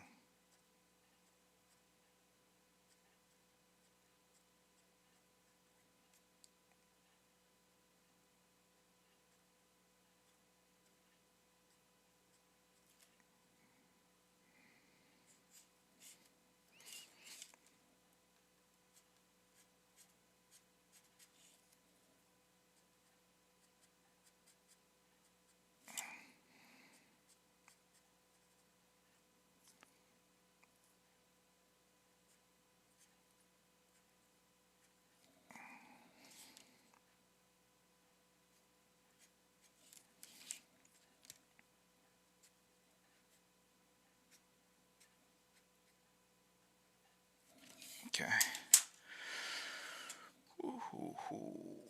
Okay, let's do that.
All right. Moon Valjean here. That looks amazing. Thank you very much. Appreciate it. Batsy Crazy, what would fans have to do, or who do we talk to about getting a traveling art exhibit of your art?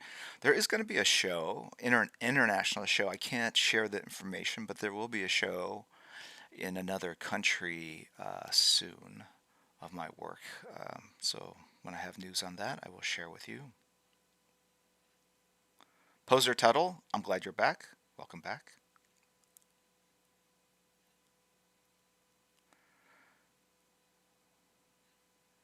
So, all right, let's all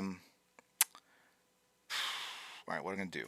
I need to put more debris back here, finish the Walkman, white out these parts, finish the shoes, finish the buildings.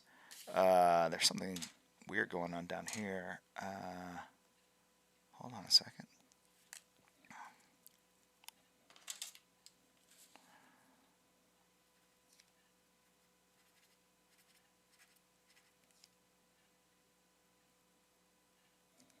Okay.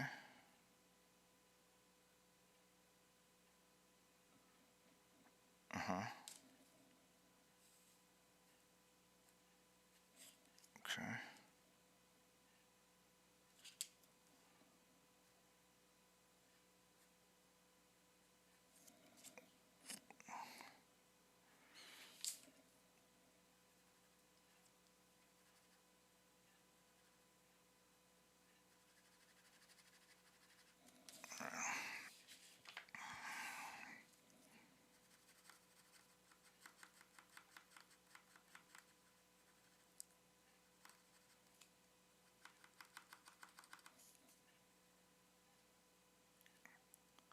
Okay.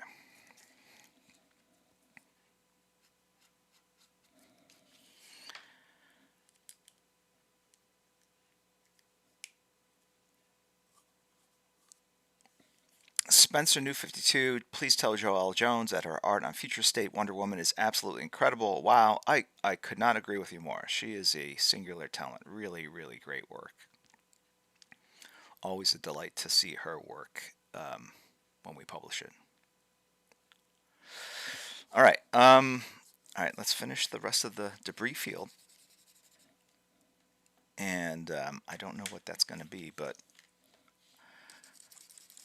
I'm going to draw what comes to mind. But I do want to organize it in some sort of pattern. So here's what I'm going to do. It's going to be, I'm not going to put a moon there because I don't think that works. So I'm going to basically block out the shapes where they need to be. And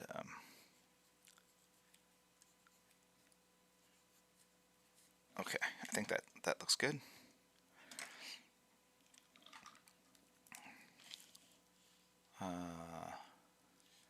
Some chess pieces. I do like that. Yes, yes.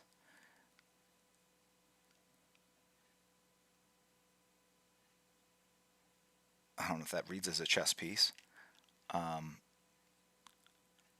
Here's a die, die 12. Man, what like it's hard to just draw random stuff if you think about it too much. I think it's time for another car. So let's do this. Let's do.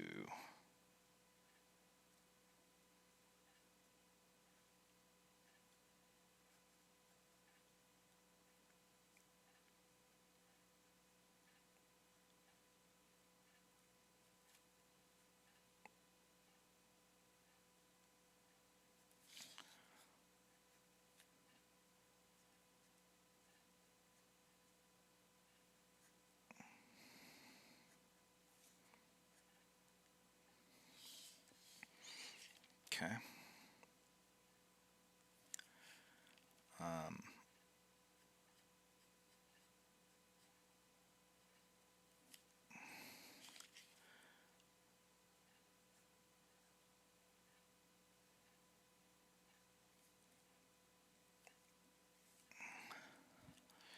Let's hold on a second.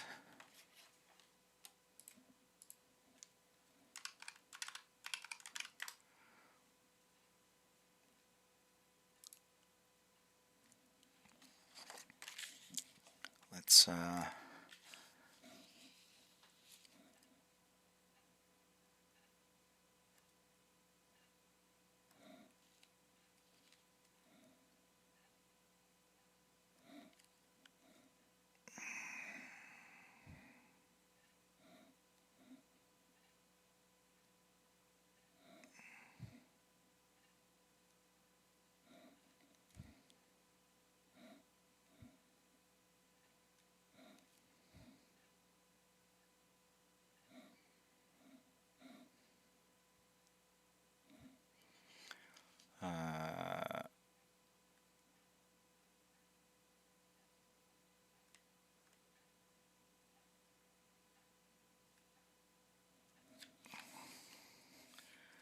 hopefully that makes sense.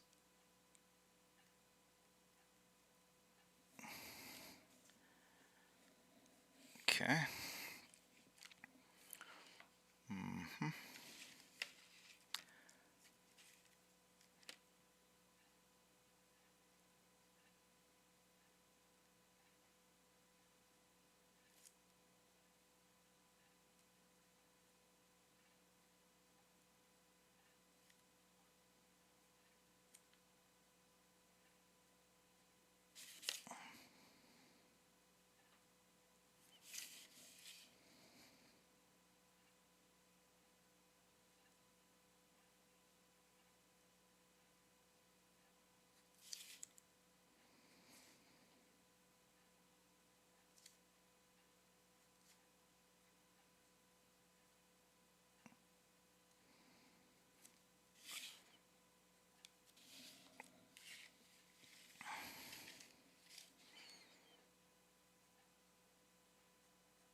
I like the idea of a flip flop blah blah blah blah blah.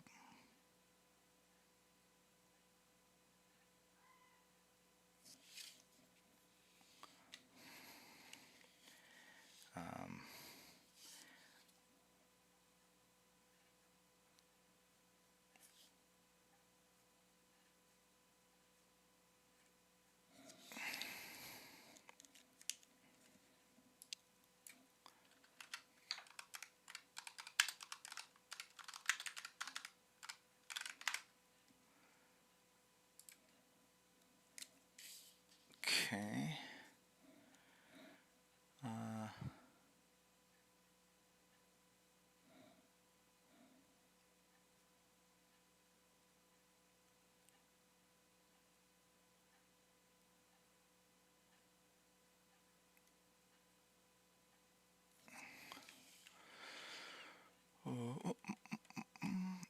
You got it, author Jim Mack. You're quick.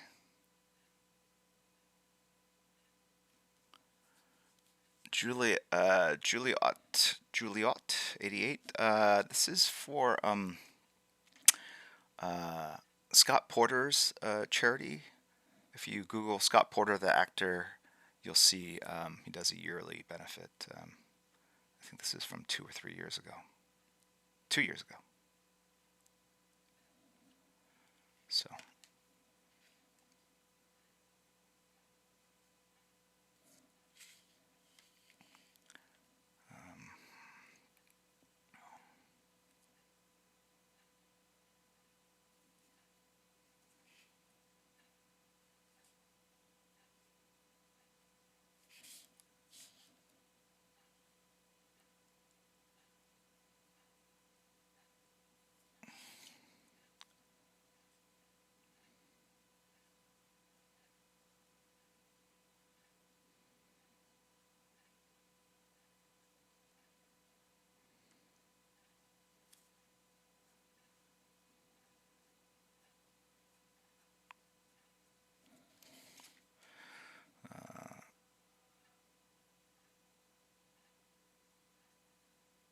Propane tank.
Do I have a Rubik's Cube in here? I don't. I should put one in. That's a good call. I like it.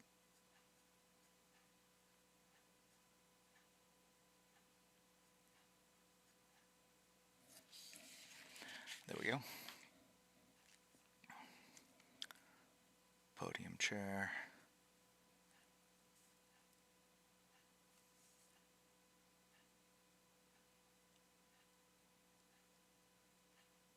Oh, I know where to put it in here.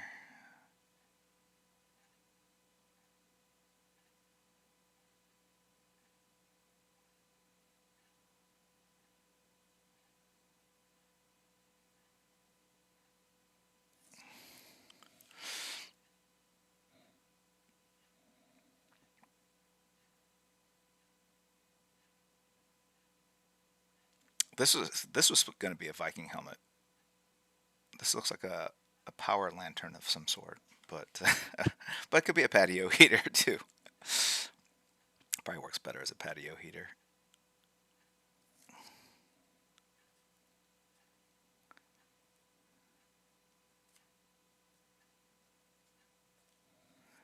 I don't even know what this is here.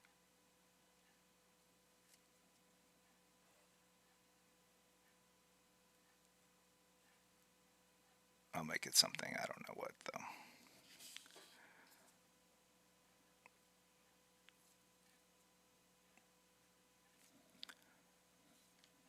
I already have a cow in here.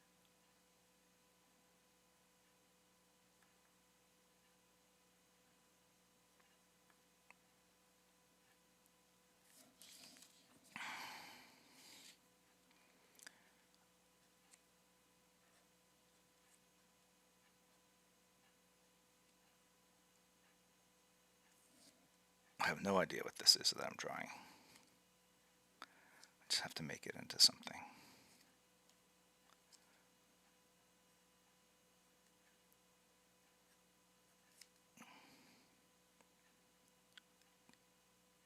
A can of something. Litter is litter for sure. I thought I already put a football in here. Let me see. I thought I had, but I guess not.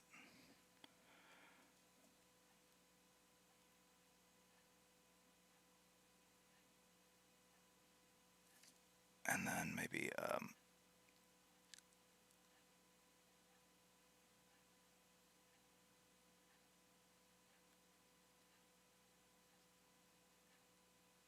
it's supposed to be a goat, but it looks like a small cow.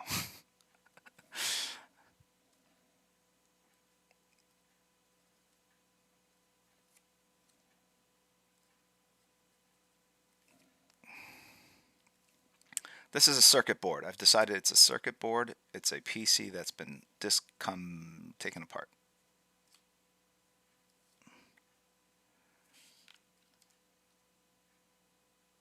Here's some old CDs.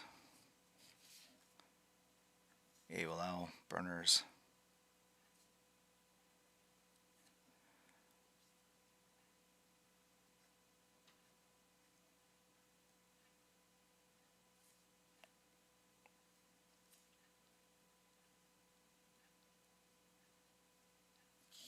And it's good to have like random stuff, like a book.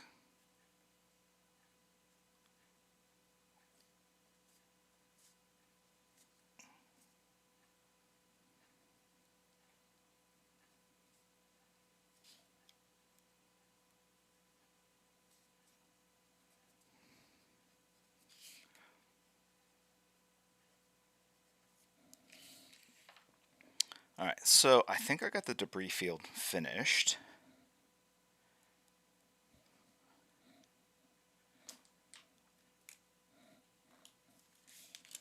Molgera, Molgera, how do you pronounce it? Molgera, Molgera, Molgera. Yes, I heard you. Here we go.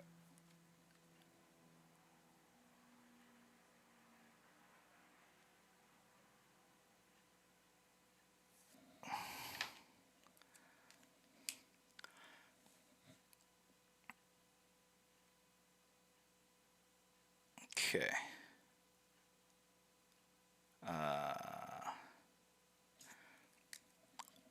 Molnir? Molnir? Sure. Okay, I gotta finish this hair.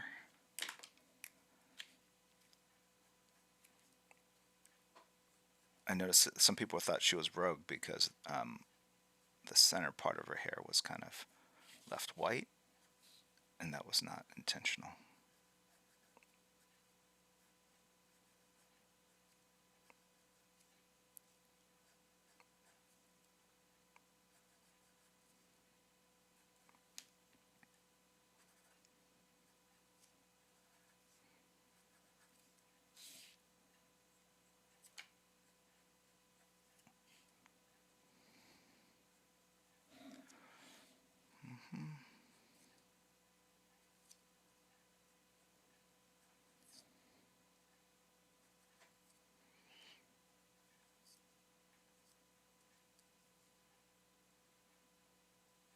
Okay.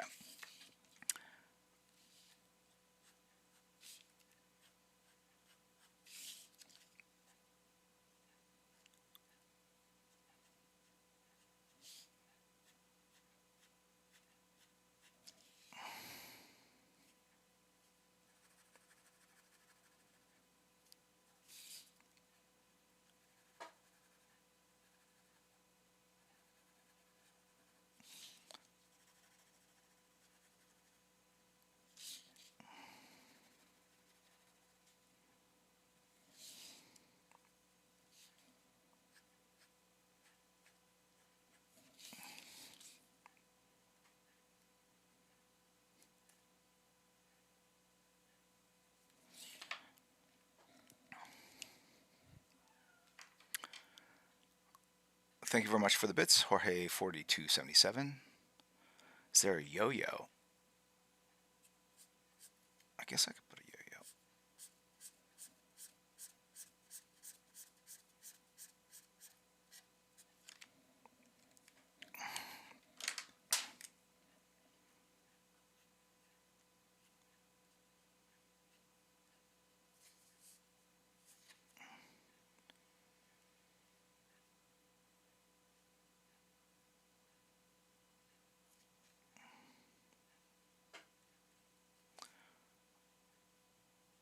For certain, in the future, there's going to be lots and lots of cables, for sure. Can never outgrow that.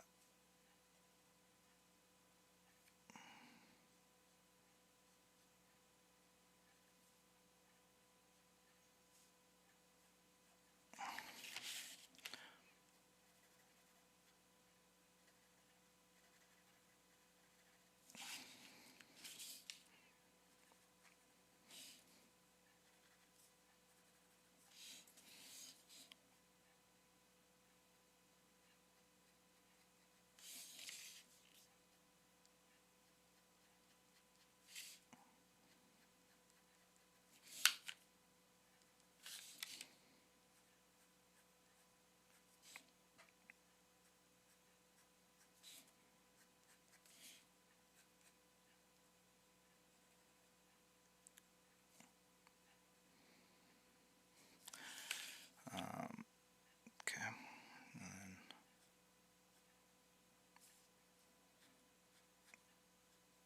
Just got a Zune player, apparently.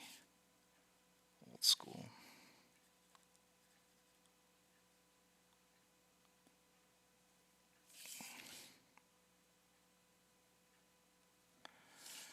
And let's see.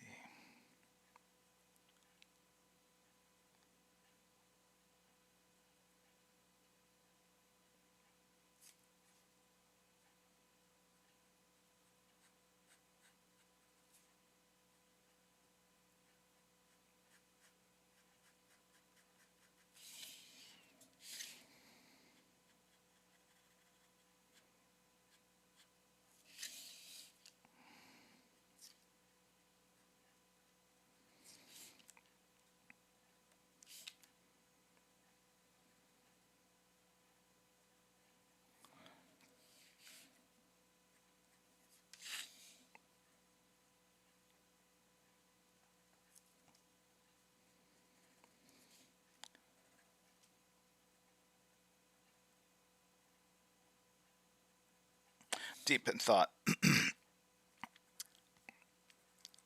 More drawing, less talking, right?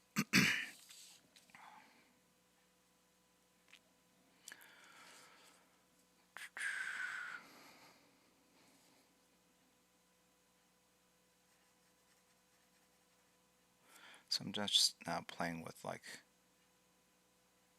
the line weights a little bit more. These are anti-gravity shoes, I think.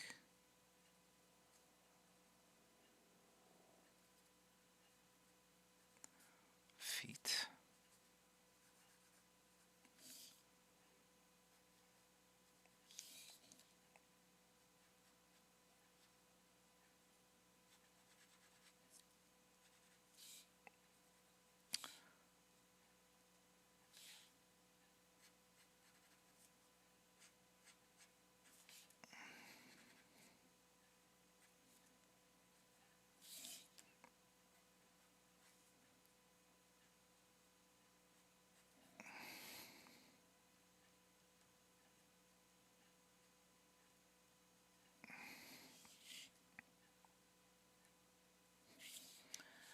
Okay.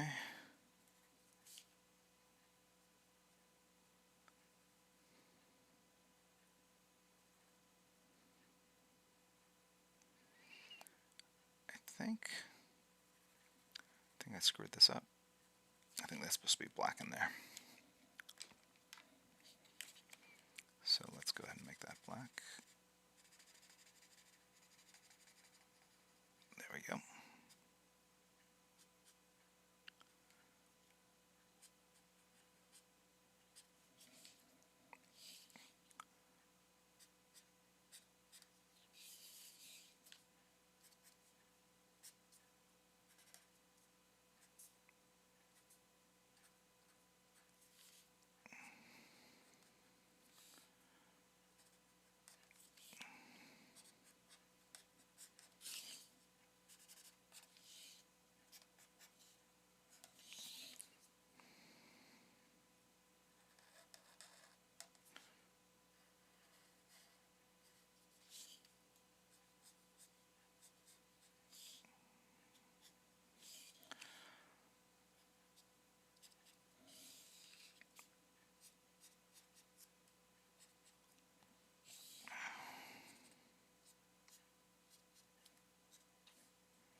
Okay.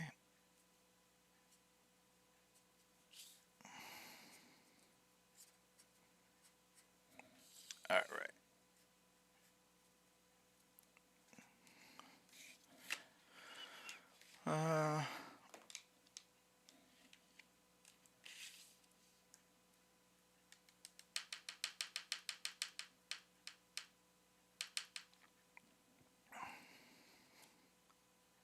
So what do I have to do next on this piece? I need to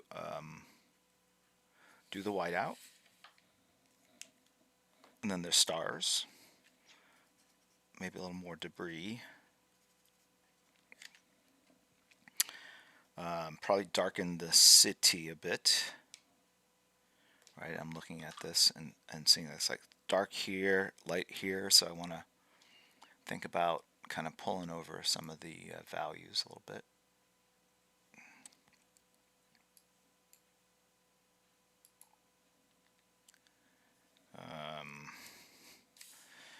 Right, so let's see if I go here.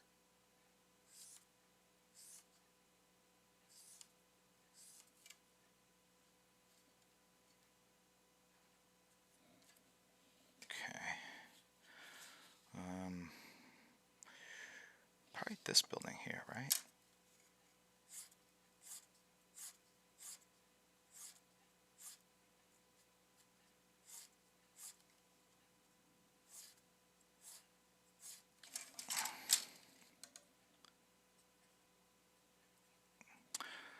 Oh, I forgot to mention there. We're selling some more prints. I think there's a Mike Allred Mad Men and a Is it a Walt Simonson Thor or a Todd McFarlane Spider-Man?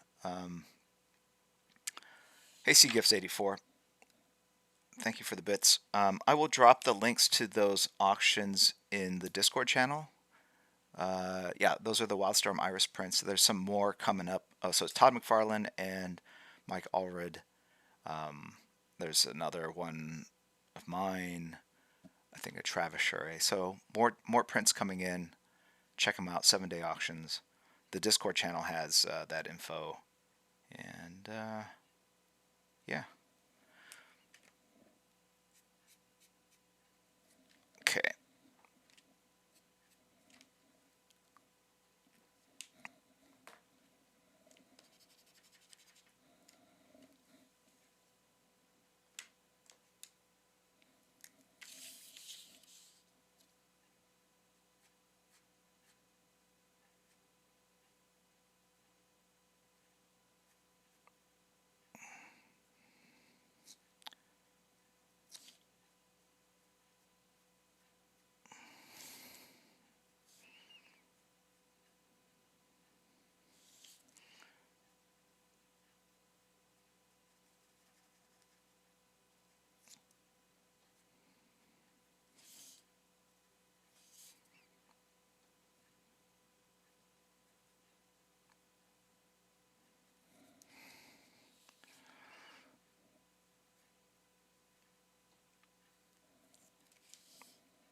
Okay.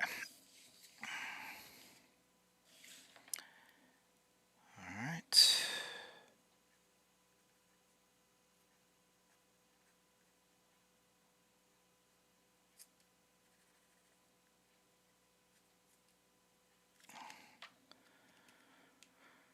All right, now we'll see what happens when we add some whiteout to this. Hopefully you'll see kind of the method behind the madness. All right. Gotta find some whiteout. I'll show you something else I'm working on. Here's a flash, very large drawing of the flash, just for fun for a friend. Gosh, if I can find whiteout, what happened to my whiteout?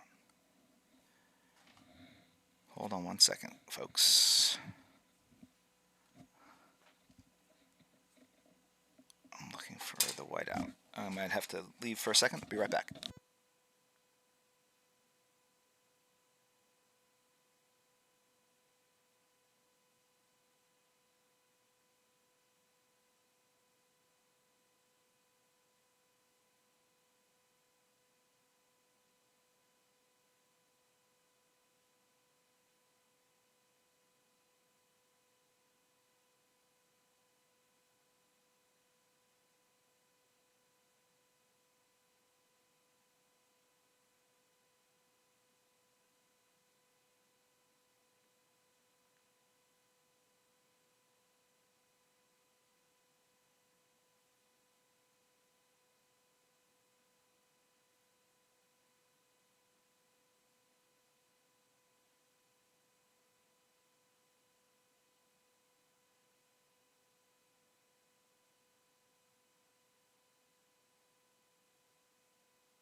Oh, yes.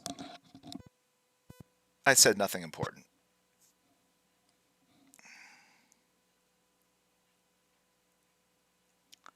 Don't worry. It was I was just saying how this whiteout pen is new, and so it's you know what? You're probably going. You know, the stream was better when you didn't say anything. Hey, Brian Denham, good to see you. Yeah, superhero somewhere art. I will definitely post the finished flash later. So, I was just saying how this is a relatively new one. You can see it's all clean and everything. So it's the whiteout's flowing very cleanly and easily out of the pen. And but I don't want to the table's at an incline, so I don't want the whiteout to coagulate and pool down and create like a 3D shape on this. So I have to hold it up. Okay. So some of it is just kind of turning it to different angles, I guess, at this point.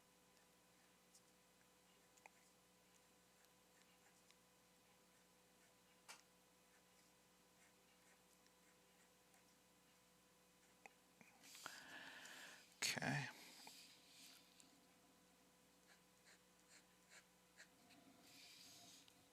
All right.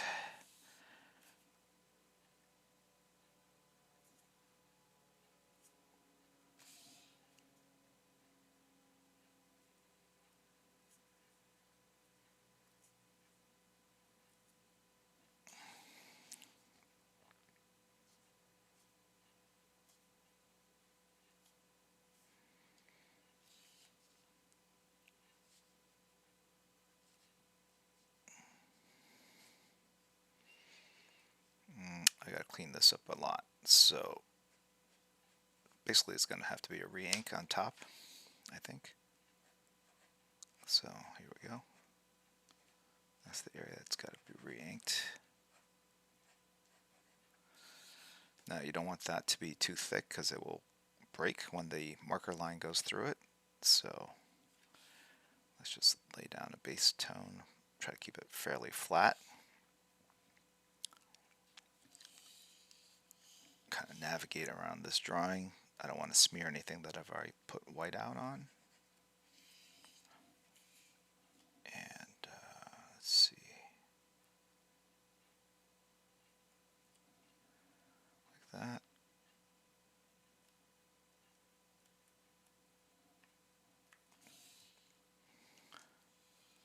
Looks pretty good. Right there.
Okay.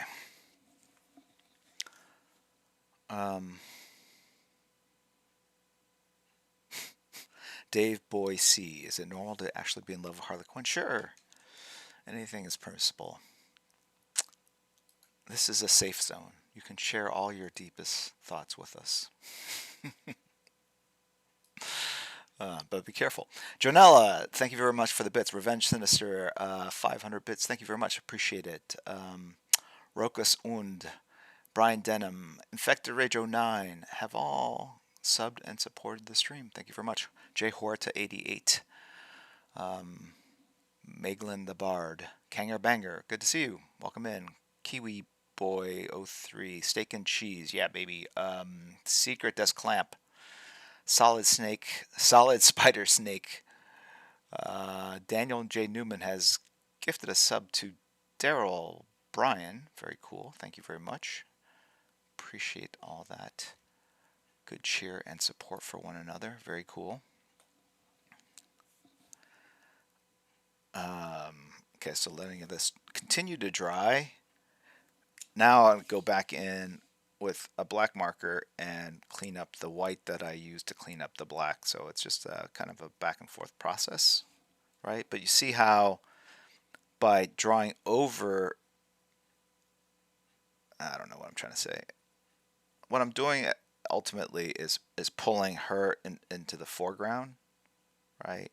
And the rendering and all that goes into the background.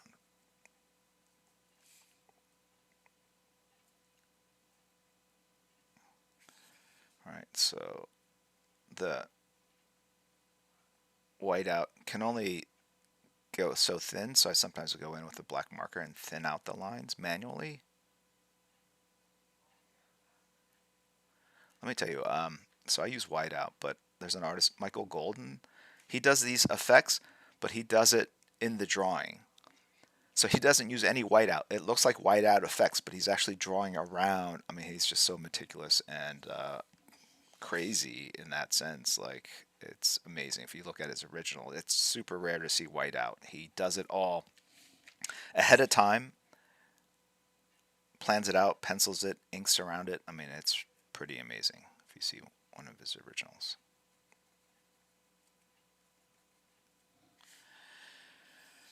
Okay.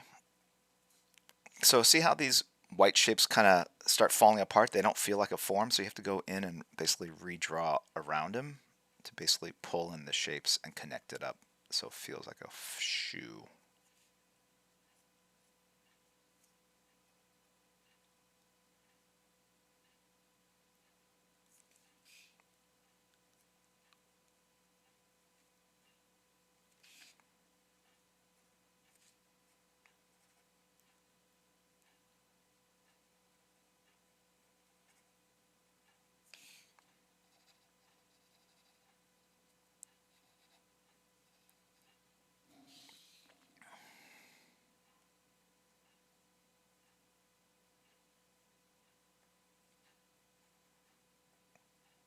Okay.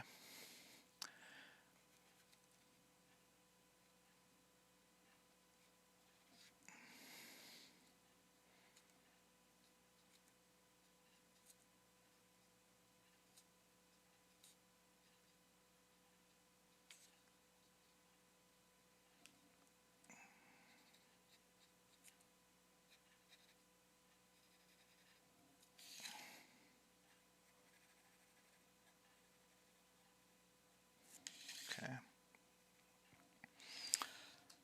All right. Let's make these into something.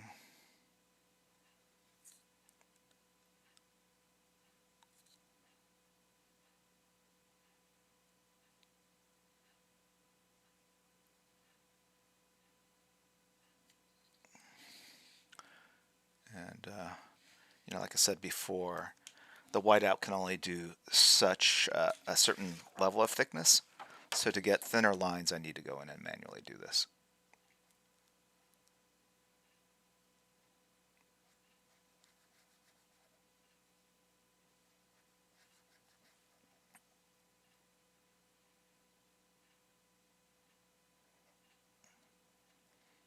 Now, is it faster to pencil it and then ink around these lines with a brush, or to fill it in black, go in with white out, and then go back in with black again on top of it? Who's to say? I feel like this is faster, but it probably isn't in the long run.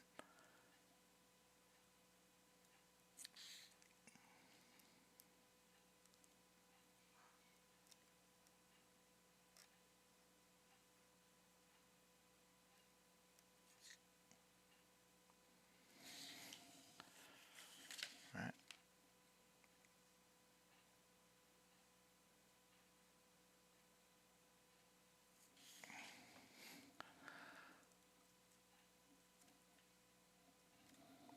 All right.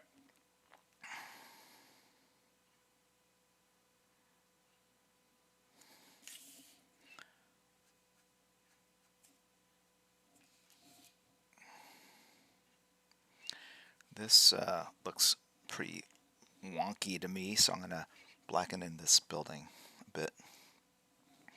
When in doubt, black it out, as they say. And what happened to my straight edge? Down here. All right, let's do this if we can.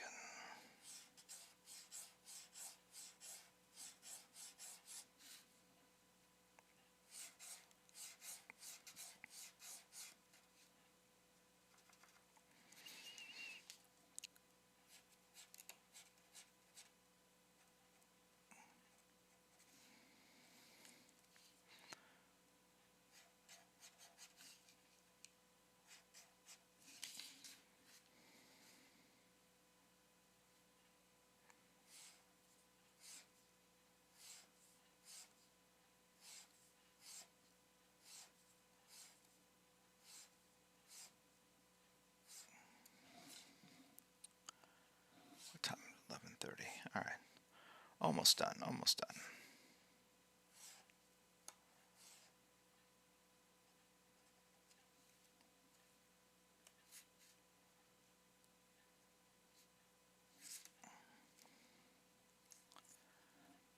Wait a second. How did this building get in front of that building? Oh, wait. This is in the foreground? Okay, sure. Let's pull it over a little bit more to make it very obvious that this is somehow in the foreground.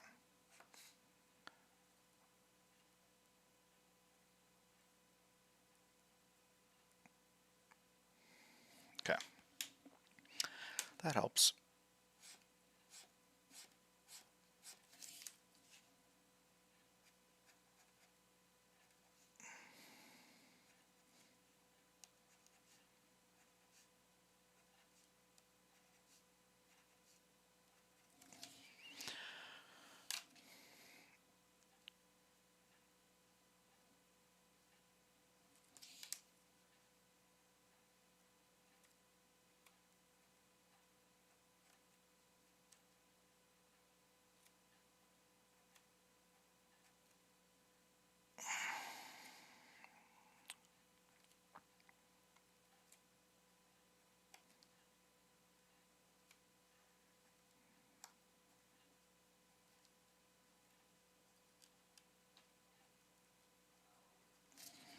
Okay.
Okay.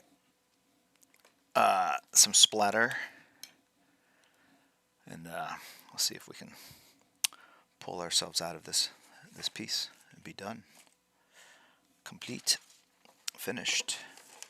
I just need something to splatter with.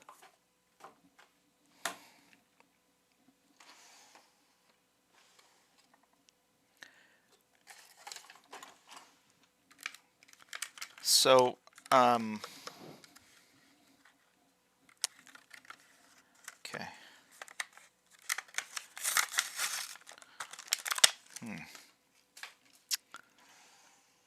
PK, do we have sketchbooks left, or are they all gone at this point?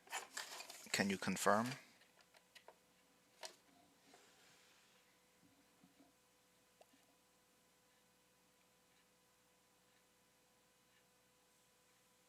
we have some left. Okay. Just a little plug for sketchbooks. If you guys are into the stream, new to the stream, there's a sketchbook that kind of compiled the sketches from the first couple years of the stream.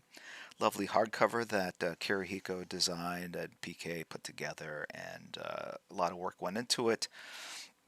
It's really cool, and it's got a wide variety of characters, so it's a lot of fun to kind of look at that history of the first couple years of the stream. And I'm still looking for something to flick my white out with.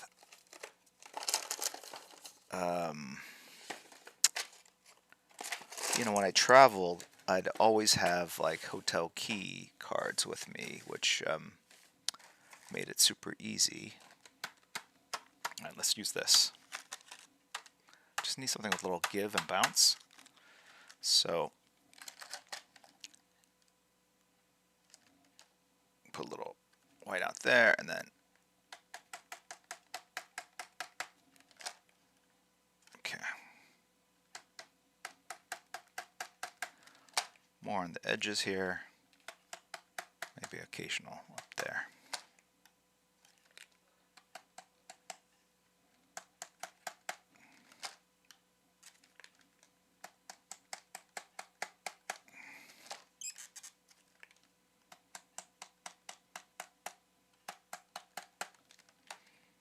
This ham hock, okay.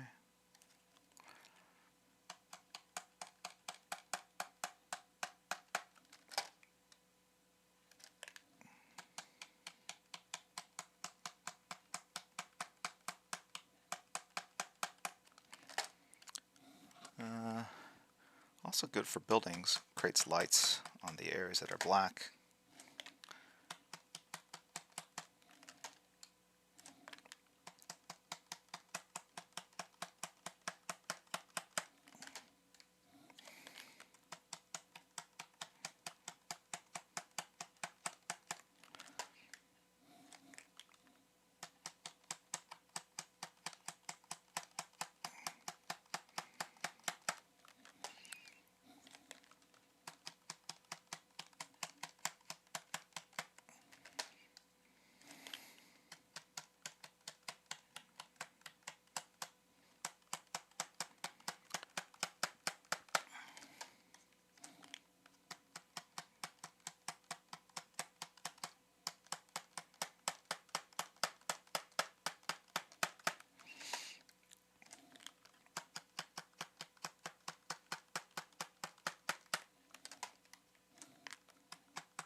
All right.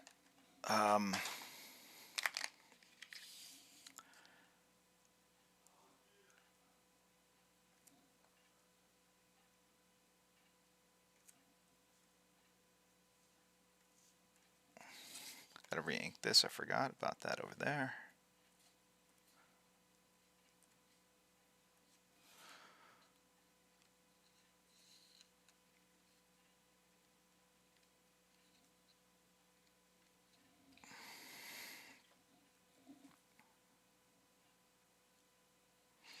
Okay. Let's go ahead and re-ink and touch up this stuff over here. Oh, wrong marker.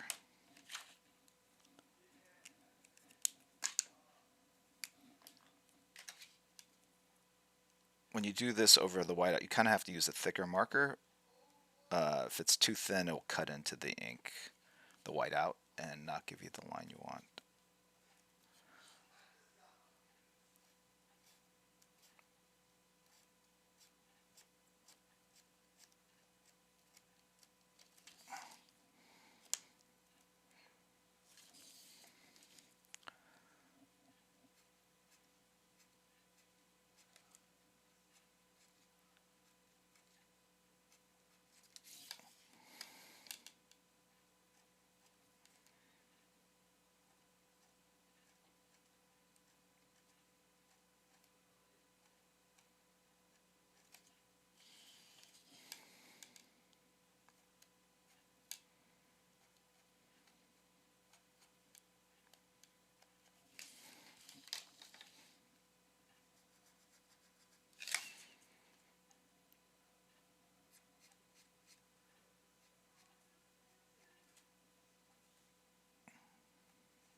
let's okay.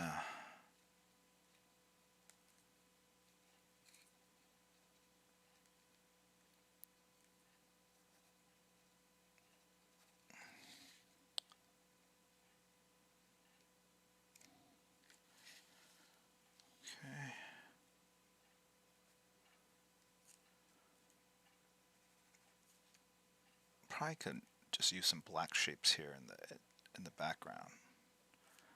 Just kind of offset it a little bit.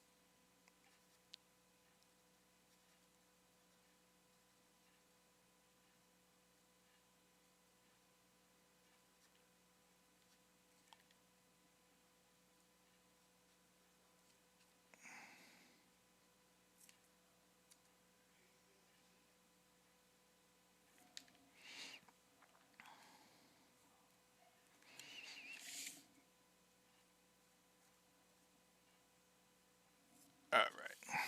And then some of these whiteout probably obliterated some of the edges of the buildings a bit, so I want to reclaim those shapes.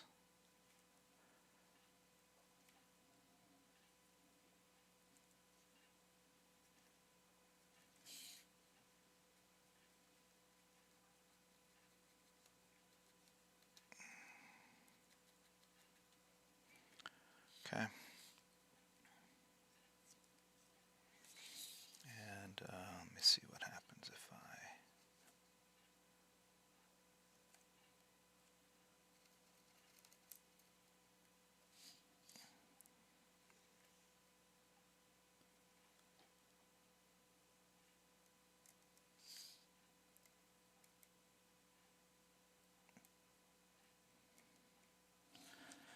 Okay. I think I can say I'm finished with this. I need to sign it though. Where to sign it? I can bury it. But I think I'm gonna do it here.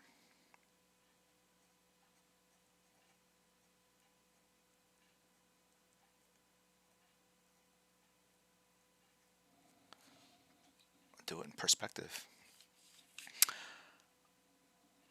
All right, Antic Dope. I just want to say thanks for such an awesome community. I'm a writer, blah, blah, blah. Sorry. I'm a writer who met an artist through the Discord, and we're about to pitch our first issue to publishers. Couldn't have done it without the community. Awesome. That's good to hear. Glad you guys are getting something out of this. Okay. Blah, blah, blah. Sorry. That's like when I talk, that's what I hear. I hear myself going blah, blah, blah. All right. So, what do we learn today?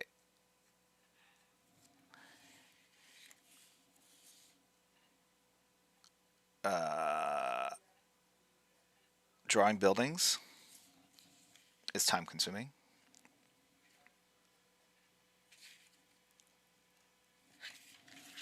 Okay. Oops. And I need a, where's a thinner marker? Yeah, here's a one. Okay. I got to put some of this other debris to really kind of sell this.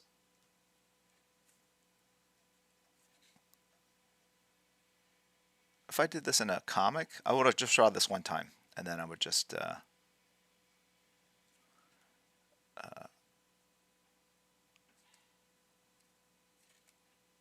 copy and paste, right?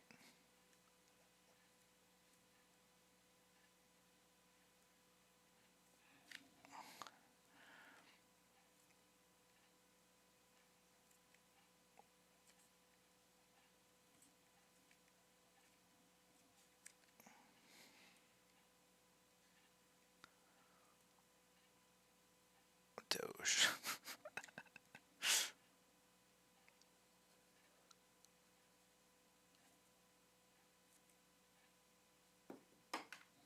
What's that? I'm going to darken this up so that the fingers pop off of this, whatever this is. It's just a made-up thing. Oh, that's my PC, I think, that I was trying to... Okay.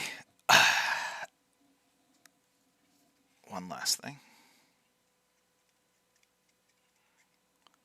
Oh, look at this.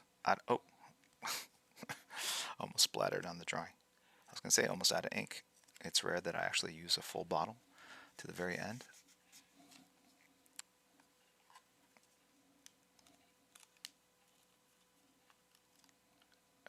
Okay. Okay.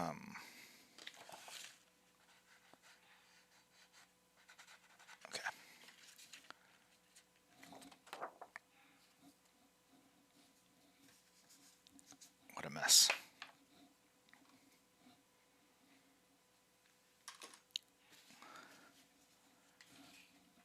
Let's see.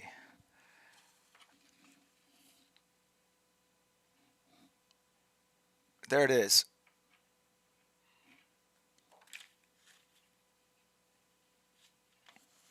All right. Thank you guys for tuning in and watching.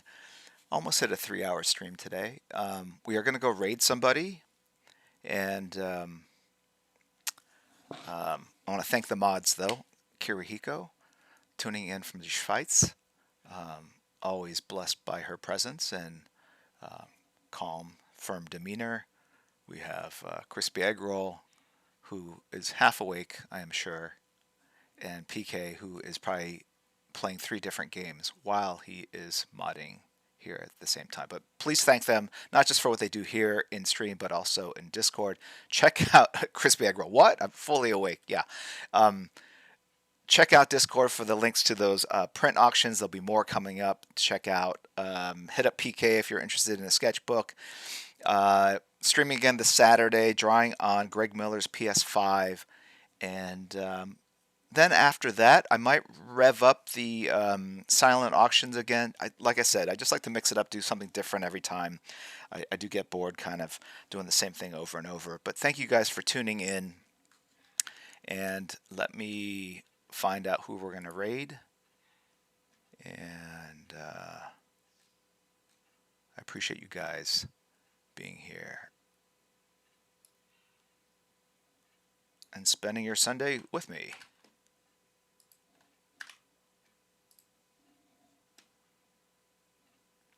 All right, so take care, guys. See ya. I will post the final scan up onto, well, Instagram, but I'll put it in Discord first. All right, take care, guys.